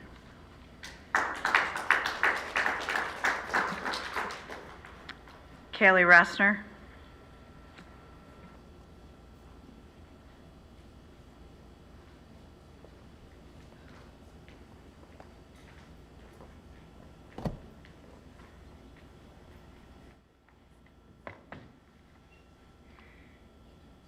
So I don't know what really happened there with the guidepost report, and that I was really looking for more of a response from the board than the superintendent.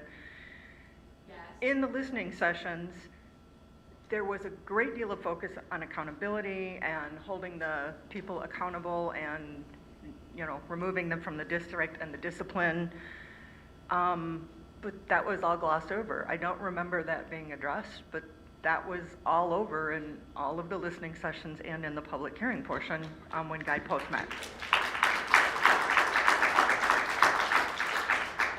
So you have all these committees and subcommittees that you get all this stuff from. You're running around 1,000 miles an hour, all this, instead of just kind of focusing on the core concepts. I don't really understand it, but you have all these committees and subcommittees and parent committees, except none of us know about it. When we ask about it, we're told that it's secret, we can't know what's going on. But the law says that the EOP has to be developed with input from the public. How do you get input when you don't tell us where the meetings are, you don't tell us who the people on the committees are, we don't know who the parents are involved, we don't know the criteria, right? I put my name in for that committee how many times? I've never even got a response. So what are you hiding behind? We all should know that. Maybe if we knew who was on these committees, we would have a little bit more trust. So you need to develop trust. In your presentation, you had talked about the wellness program and all these services that you have and all these great programs you have. Well, I can tell you, I'm hearing from the kids and the people, it's not working, so you're not listening. So I went to your website, and we talk about this student support and wellness. This is right from your website today. And you have all these people listed. Todd Barless, the link doesn't work. The link does not work on your website. And then you have Bridget Bittner, the link does not work. Laura Anzoni, the link does not work. Director of Student Services, page not found. K through 12 restorative practice, not found. Recovery coordinator, page not found, right? Wow. So all of the stuff you say you're giving, we can't even get information on because none of your links work on the website. So the only link that does work is for Dr. Christine Russell, who doesn't have a license or anything. I don't see any credentials or certificates. I don't know what she's a doctor of. But that's the only one that works for restorative, practices. That's the only one that works. But there's nothing on there that's helpful for people. So then we go on to these family school liaison, which you mentioned, right? So these are the people, right? And it says here, what does the family liaison do? Helps the students, gives them individual sessions, brings the parents in, does the group work, does all that. So who is their person? Let's talk about it. The high school, Pam Fine. Pam Fine is a liaison, according to your website, for the high school. Pam Fine, the person who worked with Hopkins, didn't do the threat assessment, ended up giving the kid back his backpack with the gun in it, right? That person, the person who the day before knew about him looking up bullets, Kelly, can you go ahead and wrap up your time? Right, I understand, you didn't interrupt that. So that person is the one that you are telling all these parents and the kids they have to go to get services and to get help. What do you think? Are you thinking? Do you think they want to go to her? Right? Thank you, Kelly. I think the answer for itself. Next up is Linda Jo White.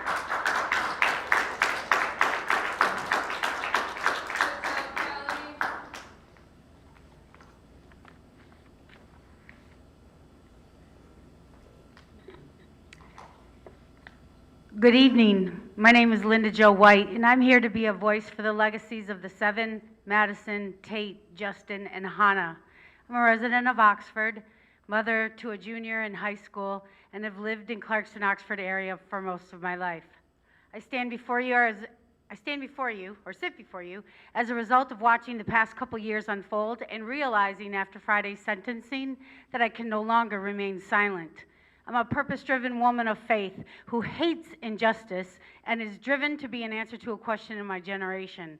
I know the universe is built on laws, and these laws have been put in place by God to protect and guide us and to allow for healing and restoration when those times of healing and restoration are so desperately needed and necessary. My son Elijah was friends with Hannah and Tate. Hannah had befriended Elijah in 8th grade and supported and encouraged him during some challenging times. Tate was an inspiration and a motivator to Elijah as he rebounded from a bout with COVID just before summer freshman football camp. My son benefited from the healing love, leadership, and light that came from Hannah and Tate during the 2 years that led up to November 30th, in which also was a time my husband had almost died twice, once from congestive heart failure and once from COVID. He would have been in that high school that day had the system not sent out an email just before school began stating they were changing the way COVID traceability would take place. This put my husband at risk of dying again if he caught COVID, and we couldn't afford that, so we made a decision to switch E's enrollment to OVA. I firmly believe and am driven by a profound truth, which is this: where purpose is not known, abuse is inevitable, resulting in that inevitable abuse being a most tragic injustice. Let me say it again. Where purpose is not known, abuse is inevitable, resulting in that inevitable abuse being a most tragic injustice. This proven truth is found first in the events of November 30th, as we see a human not knowing the purpose of another human and forever changing the lives of many precious humans. And secondly, we find this proven truth in the subsequent and consistent mishandlings pertaining to the requests made by the families of the precious humans as they seek resolve, closure, and healing. My professional background includes 25 plus years of corporate quality training and auditing in the automotive manufacturing space, and I spent years looking at nonconformances in systems, conducting root cause analysis, and ultimately putting in place corrective actions to ensure that systems would not see the recurrence of those nonconformances. It's all these things that has me before you today respectfully, reminding you that our school system is broken, has been broken, and will continue to remain broken unless the right individuals are able to conduct a proper root cause analysis of the nonconformances and put corrective actions in place so that inevitable abuses resulting in tragic injustices will never happen in our community ever again. I'm almost finished, if I may. This past Friday, while watching the families speak their truth, I created a Facebook post that summed up how I feel and many others feel. It was simply 1 red, 4 white, and 7 yellow hearts on a blue background. And these words: today and forevermore, their names will be spoken across the land as beacons of light, purpose, and love. So lastly, in moving forward, we shall speak for them freely, unapologetically, and joyfully, because those of you who know that you need to resign will resign, thus allowing for corrective actions to our systems that include accountability of certain individuals as well as the district, gun control changes, and the much needed and necessary mental help for our families and our children. This is a season to know our purpose and end the abuse and injustice. I thank you for your time, and remember, my name is Linda Jo White, and I'm here to honor the children who took the bullet, and I'm here to be a voice for the legacy of the 7, Madison, Tate, Justice, and Hannah.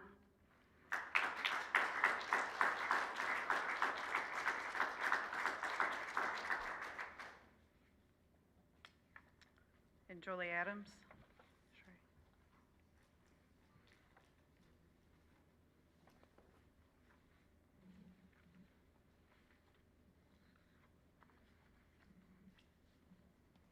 Hi.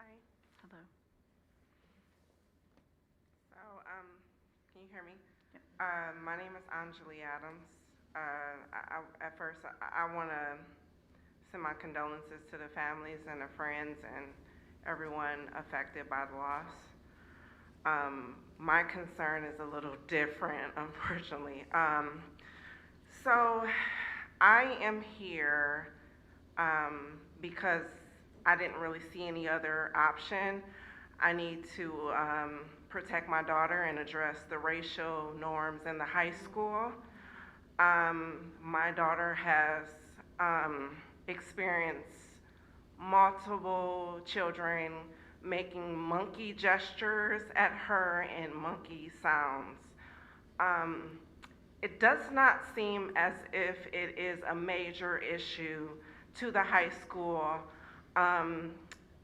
Some children, and it's been multiple different children, and I have asked about information on Title IX. I have talked to I don't even know who the man is as far as maybe assistant principal or so. I clicked on the website for the link of discrimination and inclusion for Title IX, and it sends me to some page that doesn't exist.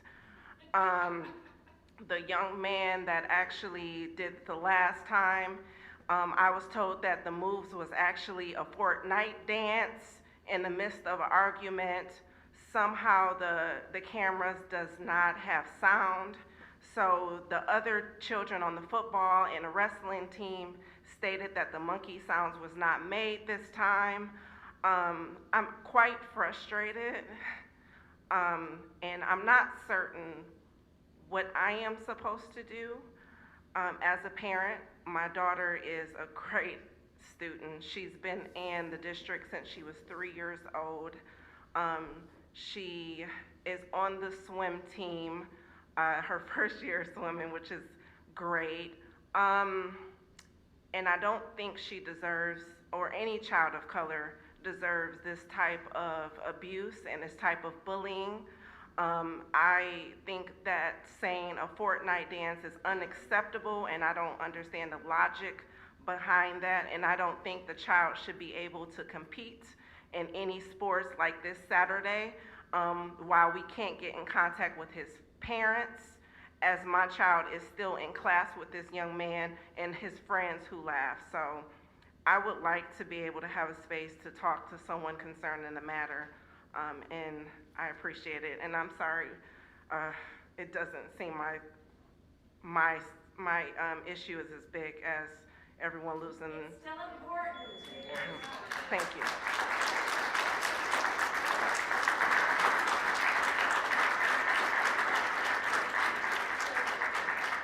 Renee Upham.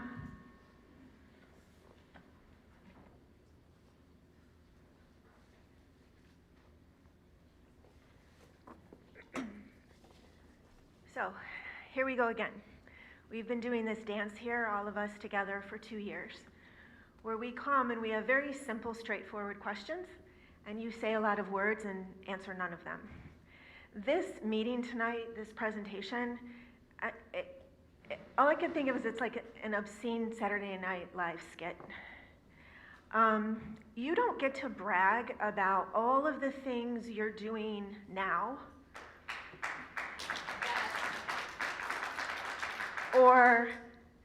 and I appreciate positivity, but we don't even get to do that until we talk about and find out what happened that day and why it happened.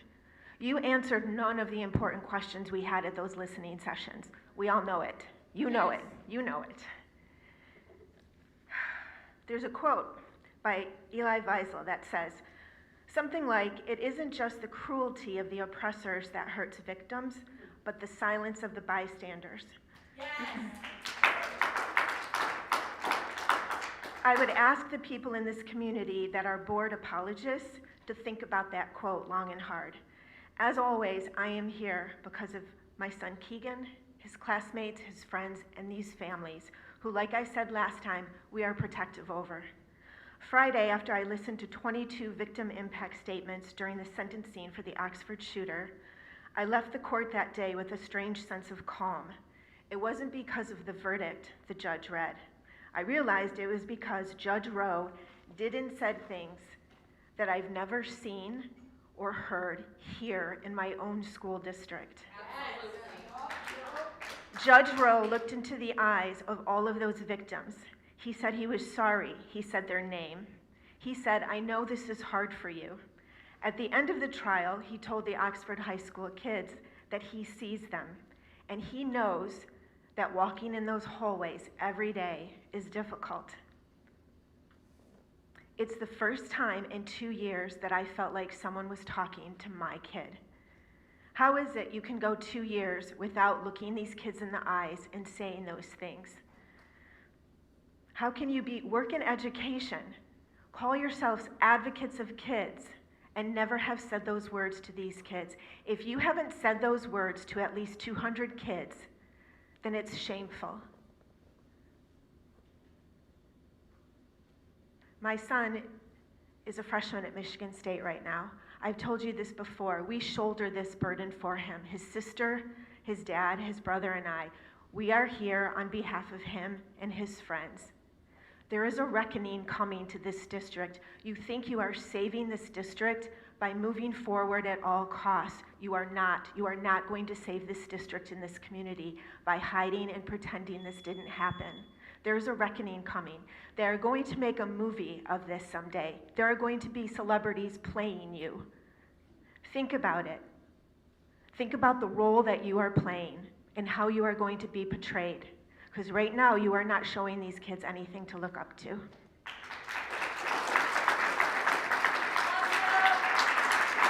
Marissa Prince.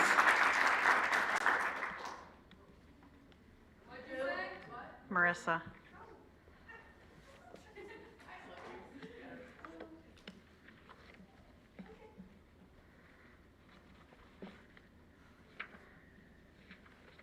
So I've been thinking about the superintendent search and our former superintendent and the money we're spending to choose a superintendent. You know, and the firms made it sound like it's really hard to find someone, you know, that wants to do this work. And I think about how much we pay them and how much we're paying for the search. I'm thinking, like, what if we just didn't hire one? You know, what if we took all that money and we just gave it to our teachers, you know? Because we have all these amazing teachers. One of my favorite things to do is brag about my kids' teachers in Oxford, you know, because they have like these amazing teachers. And I have a feeling if on November 30th, if we had gotten all the teachers that were like saying, hey, there's got a problem here, you know, we put them all in a room together, I think they would have figured this out. Because our teachers know. You know, they know their kids and they know when there's a problem. But they sent it to the front of the house, and they sent them right back. So, you know, why do we need a superintendent? If you're gonna create these policies and they're not gonna actually ever roll them out or inform anyone about them, maybe we don't need a superintendent. You know, maybe the cabinet members could take turns being superintendent a week at a time, and we could give that money to our teachers. Because we have all these amazing teachers, they work so hard, and they deserve it. There was a note up here that one of the teachers asked for hard copies of the policies, but we're gonna wait and do that next year. Why don't we do that now? Why don't we do that this weekend? I read a comment from the teacher feedback in elementary school where an elementary school teacher said, I need more threat assessment training. I don't understand it. It's in your 40-page document. She said, I need more in-person threat assessment training. Was that handled? You've got these teams and they all know what they're doing. But do the people who are with the children all day, every day, do they understand it? I'm asking you. They're saying in the feedback that some of them don't. So let's get our teachers what they need, because I love my kids' teachers and I want them to have what they need. All of them. High school, elementary, middle, Bridges, OVA, Crossroads, all of them. Thank you.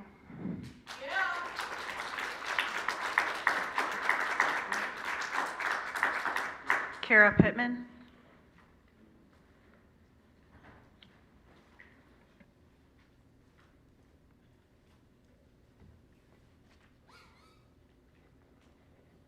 I don't like the chair. So my words, I want to stress, come from a place of love and understanding. And I recognize that when you joined the board, you had a genuine desire to be effective leaders contributing to the well-being of our students and the community at large. However, it has become increasingly clear that the current state of leadership is falling short of providing the services, hope, and help that were originally envisioned when each of you chose to run for and were elected for the school board. I urge you to reflect on what might be preventing you from fully listening to the voices within our community and the student body calling for a change in leadership to facilitate the healing that they desperately need. By stepping back, there is an opportunity for each of you to reassess and become more effective, aligning with your initial mission to aid Oxford as a whole. It's crucial to recognize the profound impact of your presence, what it has on this community, and the intricate relational dynamics within it. In the realm of the inner dynamics, I drew a parallel to Dick Schwartz. He has this law of inner physics and is the father of IFS, internal family systems. And I'm comparing our situation to a family therapy scenario where Colleen, Heather, and Mary, and Wolf, and Fine currently play the role of an unyielding figure, much like a grandpa in a family analogy. Just as the rest of the family cannot open up if grandpa remains unchanged, our community cannot progress if there is resistance to the change that many are calling for. I invite each of you to reflect on any of the fears that may be hindering your decision to step down. The overarching goal is to rebuild trust within the community and the student body, ensuring that all voices, including those still within our school system, are heard and valued. I'm sure everyone can agree that that is the goal.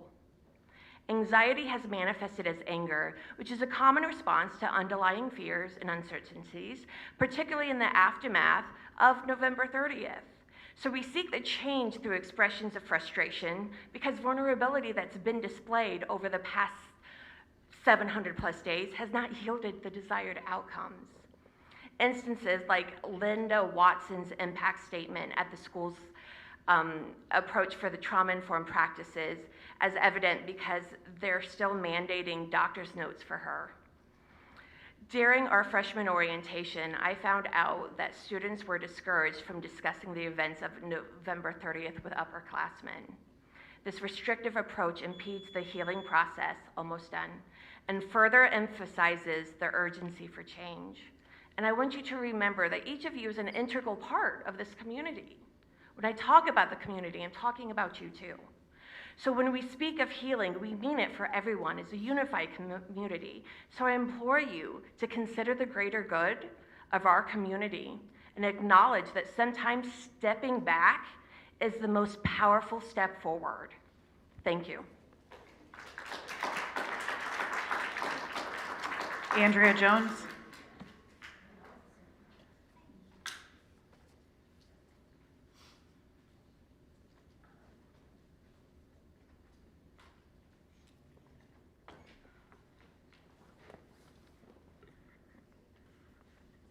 Really glad we got through that very important business of approving Mary's dinner for $41 for braised short ribs and potatoes. That was just dire. I want to begin with a quote. "Forgiveness does not relieve someone from responsibility for what they have done. Without acknowledgement of the wrongdoing, there would be nothing to forgive." So let's talk about love for a minute. We hear a lot of big words being thrown around these past couple of weeks. Love, hatred, vengeance, right? Everybody's got an opinion about what those words mean. But for me, I've seen extraordinary acts of love in the past 2 years from many people sitting in this room that come and speak. I've seen people spend the anniversary putting out bags in their neighborhood all day to light the way for their lost babysitter. I've seen people not just take meals, but be there truly in true, good, honest friendships for these families. A lot of us didn't know these families. I didn't. I didn't know anybody involved with this until after this happened. I started showing up here. I was never a parent that attended board meetings ever until this happened. And I came to the first one and I wanted to hear what the district's response was. And what drove me to come to the first meeting was after Karen McDonald held her first press conference. And she talked about the homework assignment and all the things that we found out during that. So as a parent, I went to the website that night I wanted to read the code of conduct myself. I wanted to go back and look at the communications regarding the deer head and everything else that had happened leading up to the shooting. And to my surprise, I couldn't find them on the website. So I called another parent and I said, hey, don't go through your email, because sometimes we're lazy and have 46,000 emails and they're probably in there, right? But go to the website and see if you can find them on the district website. About an hour later, I got a return call. No, they're not there. So while we were attending funerals, the district was scrubbing the website. And that really didn't leave a good taste in my mouth from the very beginning, even though in my gut, I had already felt there was a very strong injustice about to occur. So I spent the rest of that night literally with a whiteboard and coming up with scenarios as to what possible reason could there be for scrubbing the website. And the only one that I could come up with was you were going to do exactly what you did and not be accountable. And to this day, you continue to not be accountable. And it did not go without noticing as we sat in that courtroom on Friday that not one single board member or admin came to support these families or those students, but we were all there. So you tell me, when we're talking about love and hate and vengeance, who's the love?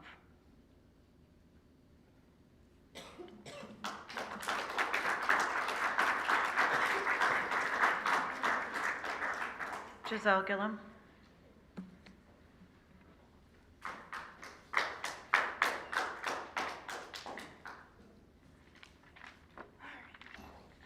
How are you doing today? We don't talk to each other now. That's new. So I was planning on sticking to my script today, but this is a little too important.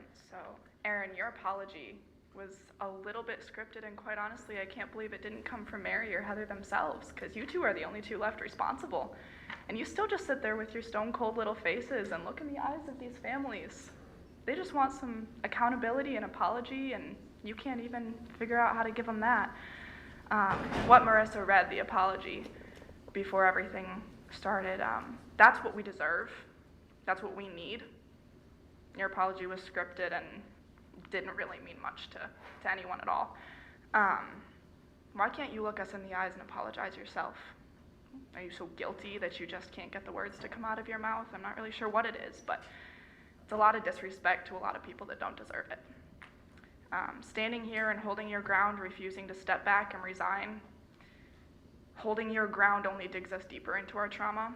I don't know what you think you're helping, but we're struggling, we're not okay, we're not supposed to be, and your actions aren't fixing anything. Now I'll go back to what I was planning on saying. Hello, my name is Giselle. As you know, I'm here to kick and scream and stomp my feet, but tonight I'm taking a different approach. Tonight, I'm an advocate and a defender. I founded We Will Be Heard as a movement to give students a voice and unite our Wildcat family.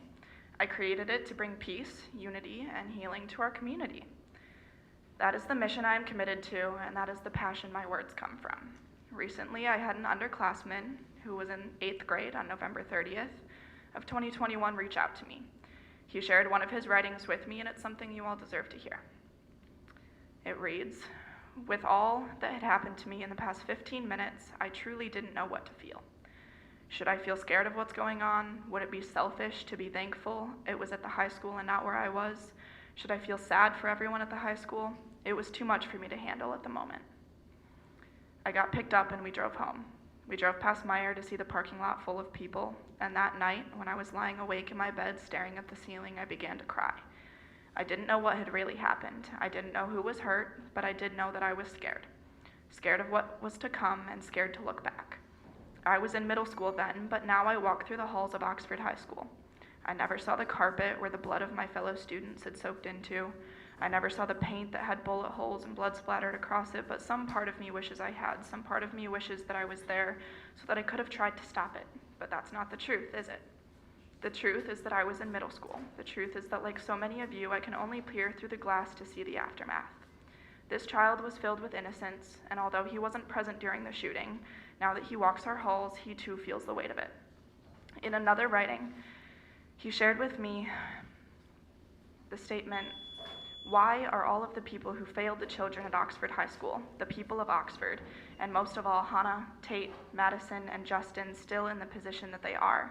Their complete and utter failure has led to the death of children, the wounding of others and their teachers, and trauma that spans across communities. It's unfair and, dare I say, an injustice to everyone who has been affected by the events of November 30th that you still stand where you stood on that day. I believe that you wanted to be good people with good hearts who love the children of the community you work for. I truly do. A tragedy has occurred to me and my Wildcats who were present on the 30th.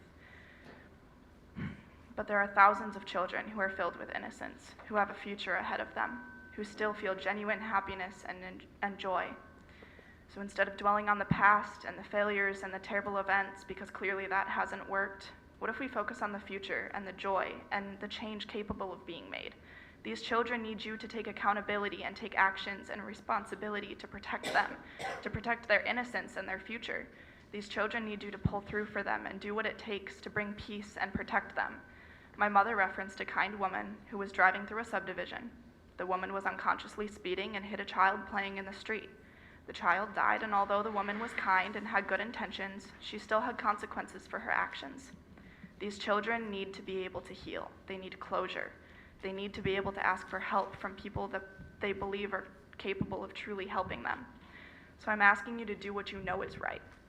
Bring healing and closure. Protect the future, the innocence of the children entering behind us, and give us the ability to start healing after more than 2 years. We're asking you to resign for the good of our own children, our own students, and our own community. It's not just me now. We have over 4.5 million people across the world listening, standing by us, and fighting our battles. We won't back down now. Resign. Max Reed. Max Reed.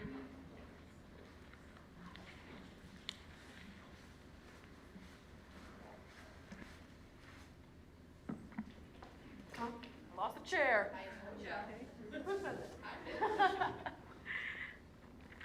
Mary, how's your day going so far? You can answer, don't be scared. I'm only 17, I'm not going to hurt you. You can answer. Does anybody else? I'm genuinely curious, guys. How's your day going? Our day is going well, thank you, as to be That's expected. good. That's good. I'm glad to hear that. I'm glad that your day was good. As I hope that you would all remember at this point, my name is Max Reed, and I am here to correct myself on what I said last time. I am not a senior at Oxford High School. I am a senior at Oxford Virtual Academy. I went to Clear Lake Elementary for 4 years, Oxford Middle School for 3 years, and Oxford High School for 2.5.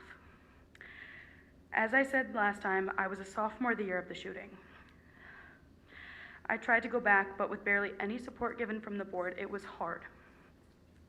So I made the decision along with my family to do online school.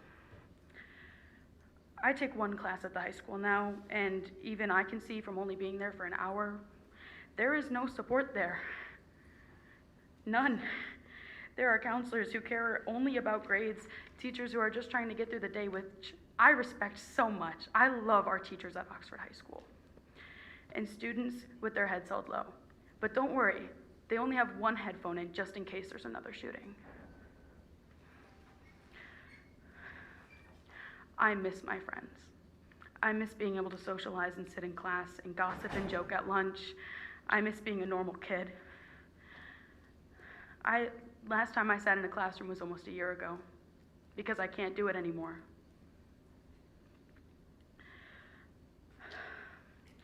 I shouldn't have to sit in my house on a computer just to be able to learn. Online school is hard, but walking into Oxford High School knowing I have to be there for 8 hours is impossible. I don't know if any of you are on social media, but recently there's been 3 videos posted of me and 2 of my classmates who gave speeches last week, or not last week, at the last meeting. As of right now, it has reached almost 4.5 million views all over the world. Everybody knows you're in the spotlight. We have reached people in the US, Canada, the United Kingdom, Australia, and Germany. And we have gained nothing but support from those people. We have gained nothing but condolences and virtual hugs, which is more than any of you have given us other than Dr. Aaron. I appreciate your apology earlier. 2 weeks ago, on December 1st, I got a call from my baby brother. I know that Mr. Bigelow addressed that situation earlier. This was written prior to that. He told me that he was scared because they were in lockdown. I was in class at Oxford High School when I received that call. He told me he loved me over and over again. Shortly after that, my mom called me to tell me everything that had happened. She was sobbing at the fact that 2 out of her 3 children could have gone through school shootings. I know that it was a false alarm, which quite honestly is ridiculous. I mean, you guys do understand how ridiculous that is, right? You claim to have state-of-the-art technology, but it gets set off on binders? Okay, I'll take out my binder next time. Oh, it got set off on my Chromebook too? Okay, I'll take out my Chromebook and my binder next time. Oh, my glasses case too? Okay, I'll take out all of those things. I will empty my whole backpack for you just to go to school.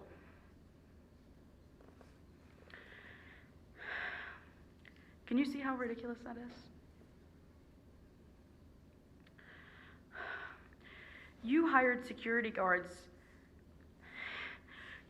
Your security guards who you hired have also assaulted students. You want to know how I know that? I was one of them. There has been a report filed, and I have heard nothing back. It has been almost a month. Ridiculous. The man who did it is standing in this room right now. He still works there. I see him almost every day. What happened was I was trying to enter the main office, and to answer any questions, I was signed in. The weapon detector did not go off on me at all, and I had no bags on me. Tell me how that's okay. Tell me how being assaulted in your own school while you're trying to learn is okay. You have something to say? I was hoping that we still have other speakers, and I understand you're telling us a important story. I'll finish quickly. Don't worry, I'm almost done. I'm almost done. Thank you. You need to get up and take a deep breath. I do too. This is scary.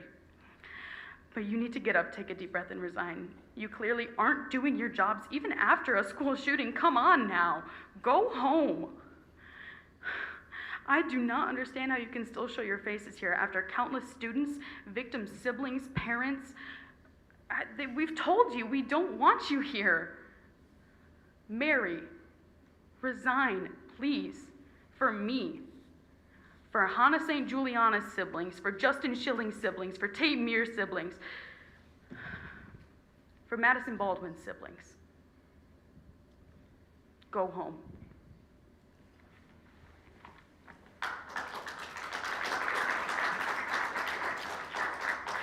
Danielle Krozak.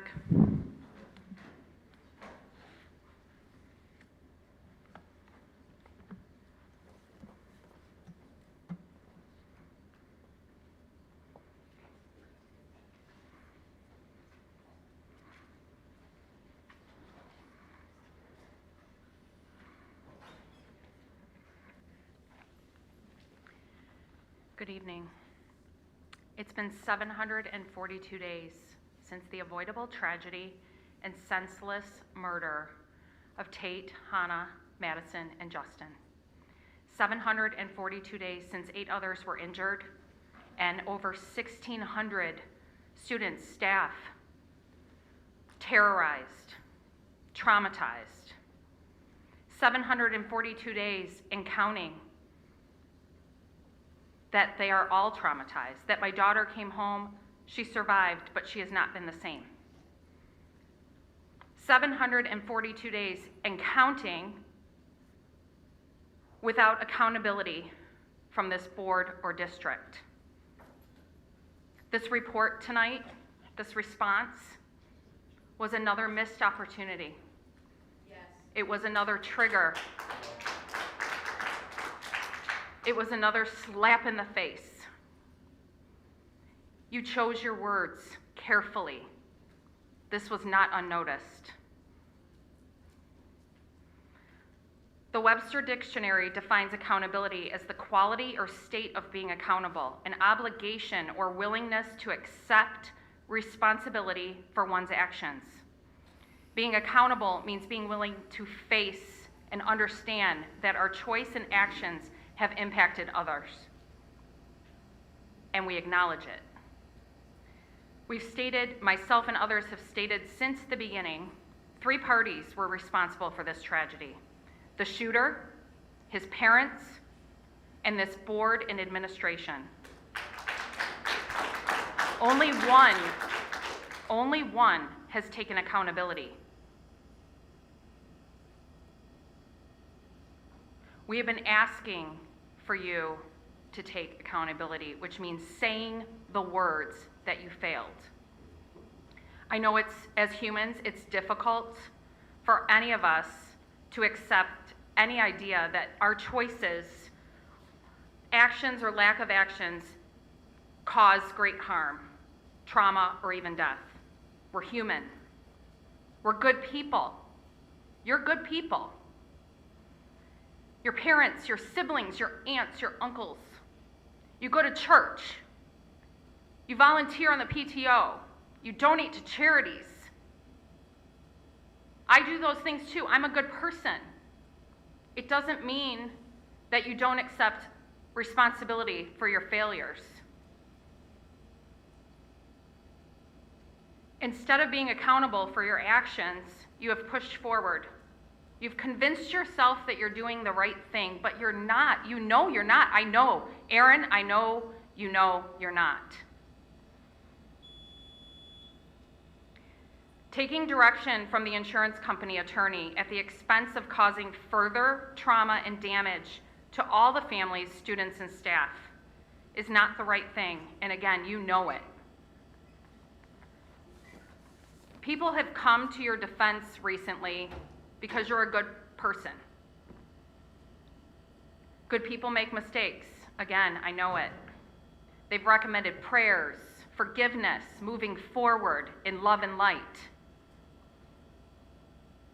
Let's move forward with accountability and love and light. Yes.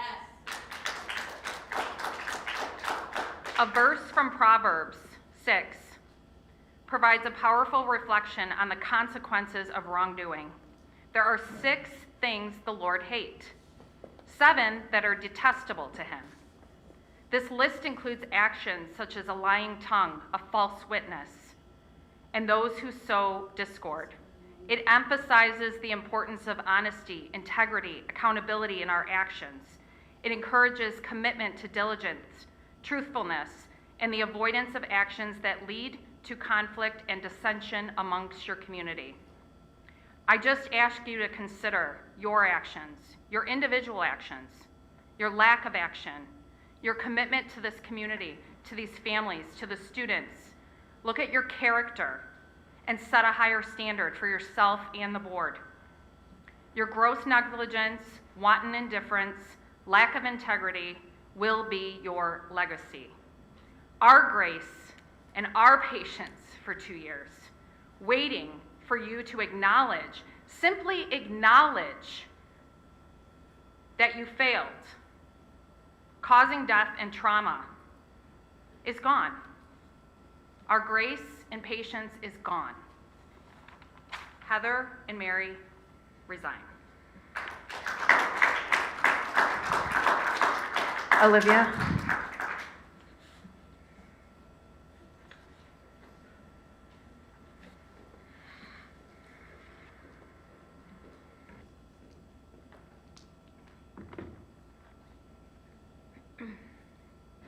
My name is Olivia Upham. I graduated from OHS in 2017, and I taught 6th grade here in Oxford during the shooting. I want to read for you very quickly an official Oxford Community Schools announcement that's dated May 18th, 2018. Dear Oxford families, as many of you may be aware, a school shooting occurred in Texas this morning, reporting at least 9 lives lost. Our heartfelt condolences go out to those in the Santa Fe High School community who are experiencing such tragic and devastating loss. As your superintendent, and even more so as a parent, it is getting harder and harder to comprehend these violent acts.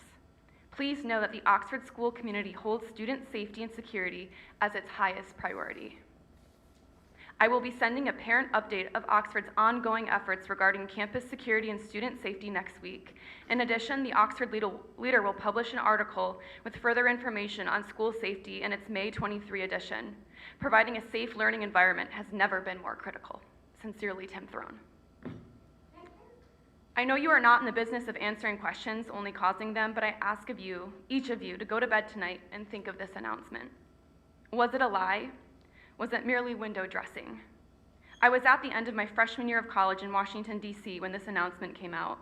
My heart broke and my tears fell for Santa Fe, but deep down I felt grateful to have graduated from OHS because I knew that my home, my school, would have students' backs. I was wrong. And you all have broken my heart too.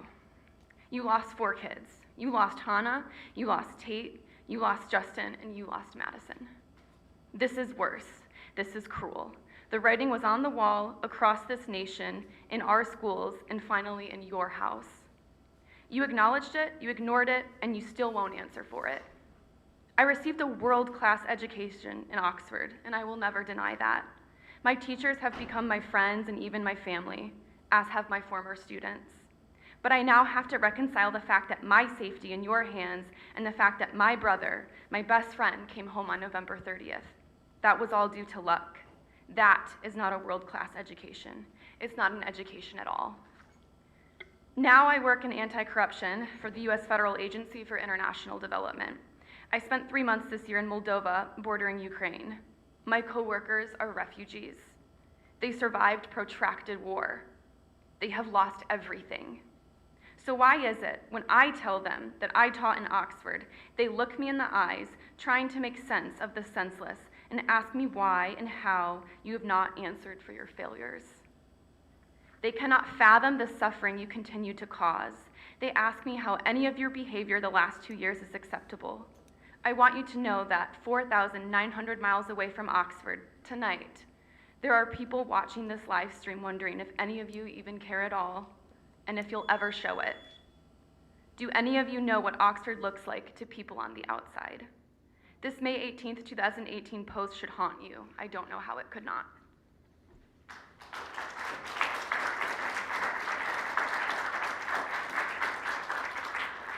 Mark Gillum.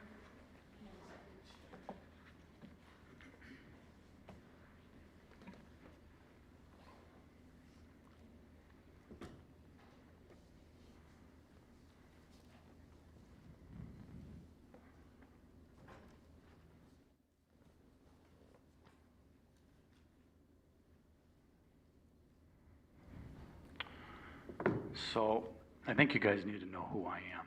I was born into a family of people that have spent our entire lives advocating for widows and orphans, feeding children, building medical clinics, building orphanages, my entire life. So when you tell me that you care about children, and I'm talking to all of you, I don't believe you. This community does not believe you, okay? And the reason I'm here, I originally came for my own daughter because she was at the school that day, but now I'm here for every child in that school and their families and the victims who don't have their children anymore because what you're doing is sick. And I just want to address the religious people who came into the last meeting and said they were sticking up for the staff members who failed because they love them and they're Christians or whatever their faith is. I don't even know about that. So I just looked up in the Bible and it said, Jesus said, "Let the little ones come to me and do not hinder them, for the kingdom of heaven belongs to such as these." So what you're doing right now, your offense isn't just with the children, you're pissing off God. Okay, so don't hide behind your religion and all the people, Mr. Barnett and the others. You know what? This isn't about the co-workers at the school. And the teachers, the teachers need to know I'm here because I love the children and I love them. And thank you to all the teachers who've done their job and keep showing up in this terrible pressure cooker that you're holding everybody in, all of you. Everybody who sits here quiet, you all do nothing, you sit with your stone faces. You're responsible, okay? So we're gonna hold you responsible. The shooter is being held accountable. Guess who's next? His parents. And then guess who's next? All of you. We are coming for you. This is not over. And to all the people that are part of the Oxford Community Schools, you need to know this is not over. We will not go away until this is fixed. We're not leaving. You're leaving. And there's more of us than there are you. So however long you want it to go, I told you this before, we're going. And we're not impressed with anything you've done, especially you, Vicki. You said you weren't going to speak to the tragedy. I have a recording of you telling me how you weren't going to get involved. And here, you're the one reading I don't even know what the hell you read. What was that? I mean, I expected better from a doctor, I'm not going to lie. And then Heather, where's Heather? So Heather, just so you know, we know you're listening. Listening to the victim statements from the trial broke my heart. I've never cried that hard in my whole life. Breaks my heart. And you guys are acting like you have our answers. And you've proven to us after 2 years that you do not have the answers. And you know what? I'm trying to be really nice because I know you're here because you do care about children, but I think you care more about yourself than you do the children. There are people gathering around right now in very high places listening to this and watching this, and we are collecting evidence, and we have been from the very beginning. And this is not going to end well for you. It's going to be actually quite sad because I care about all of you, but I don't care about you more than I do the children of this school and the future that they should have without your presence. You are creating trauma. And Aaron, you're a doctor, you should know this. Dr. Markovich, you should know this. Is your job more important to you than the children? Are you just here to, was this supposed to be a cherry on top of your career? It's going to be quite the opposite. And I also want to point out that when charges are brought against you for your failures, your attorney is not going to be sitting in jail with you. Thank you, Mark. I'm not done. Your time is up. Well, I got some more to say. I appreciate that. Well, You it's a can come back in security 2 issue weeks. because the OK to Say program, you had another doctor over there talking about OK to Say and how we need to communicate with them. When I read the report, OK to Say, the state police of Michigan called and actually communicated with the school and let you know that there was a countdown on for a shooting on November 30th, and the school did nothing. So You can what come do to you our want next from meeting, us? Mark, and finish your comments. We do need to wrap up the meeting. I appreciate you coming. Yeah. Why would you interrupt a child when they're wrapping up their thoughts? I mean, you guys show zero sensitivity, and I'll quit. I've got a lot more, so I'll just keep coming back to every meeting. But I was told when I came in here that this room was cleared of weapons, of guns and knives. But then I see James Summers walking around with his knife hanging out of his pocket. Well, they're confiscating them at the front door, and I'm just curious, why do you get special? Did anybody clear these people?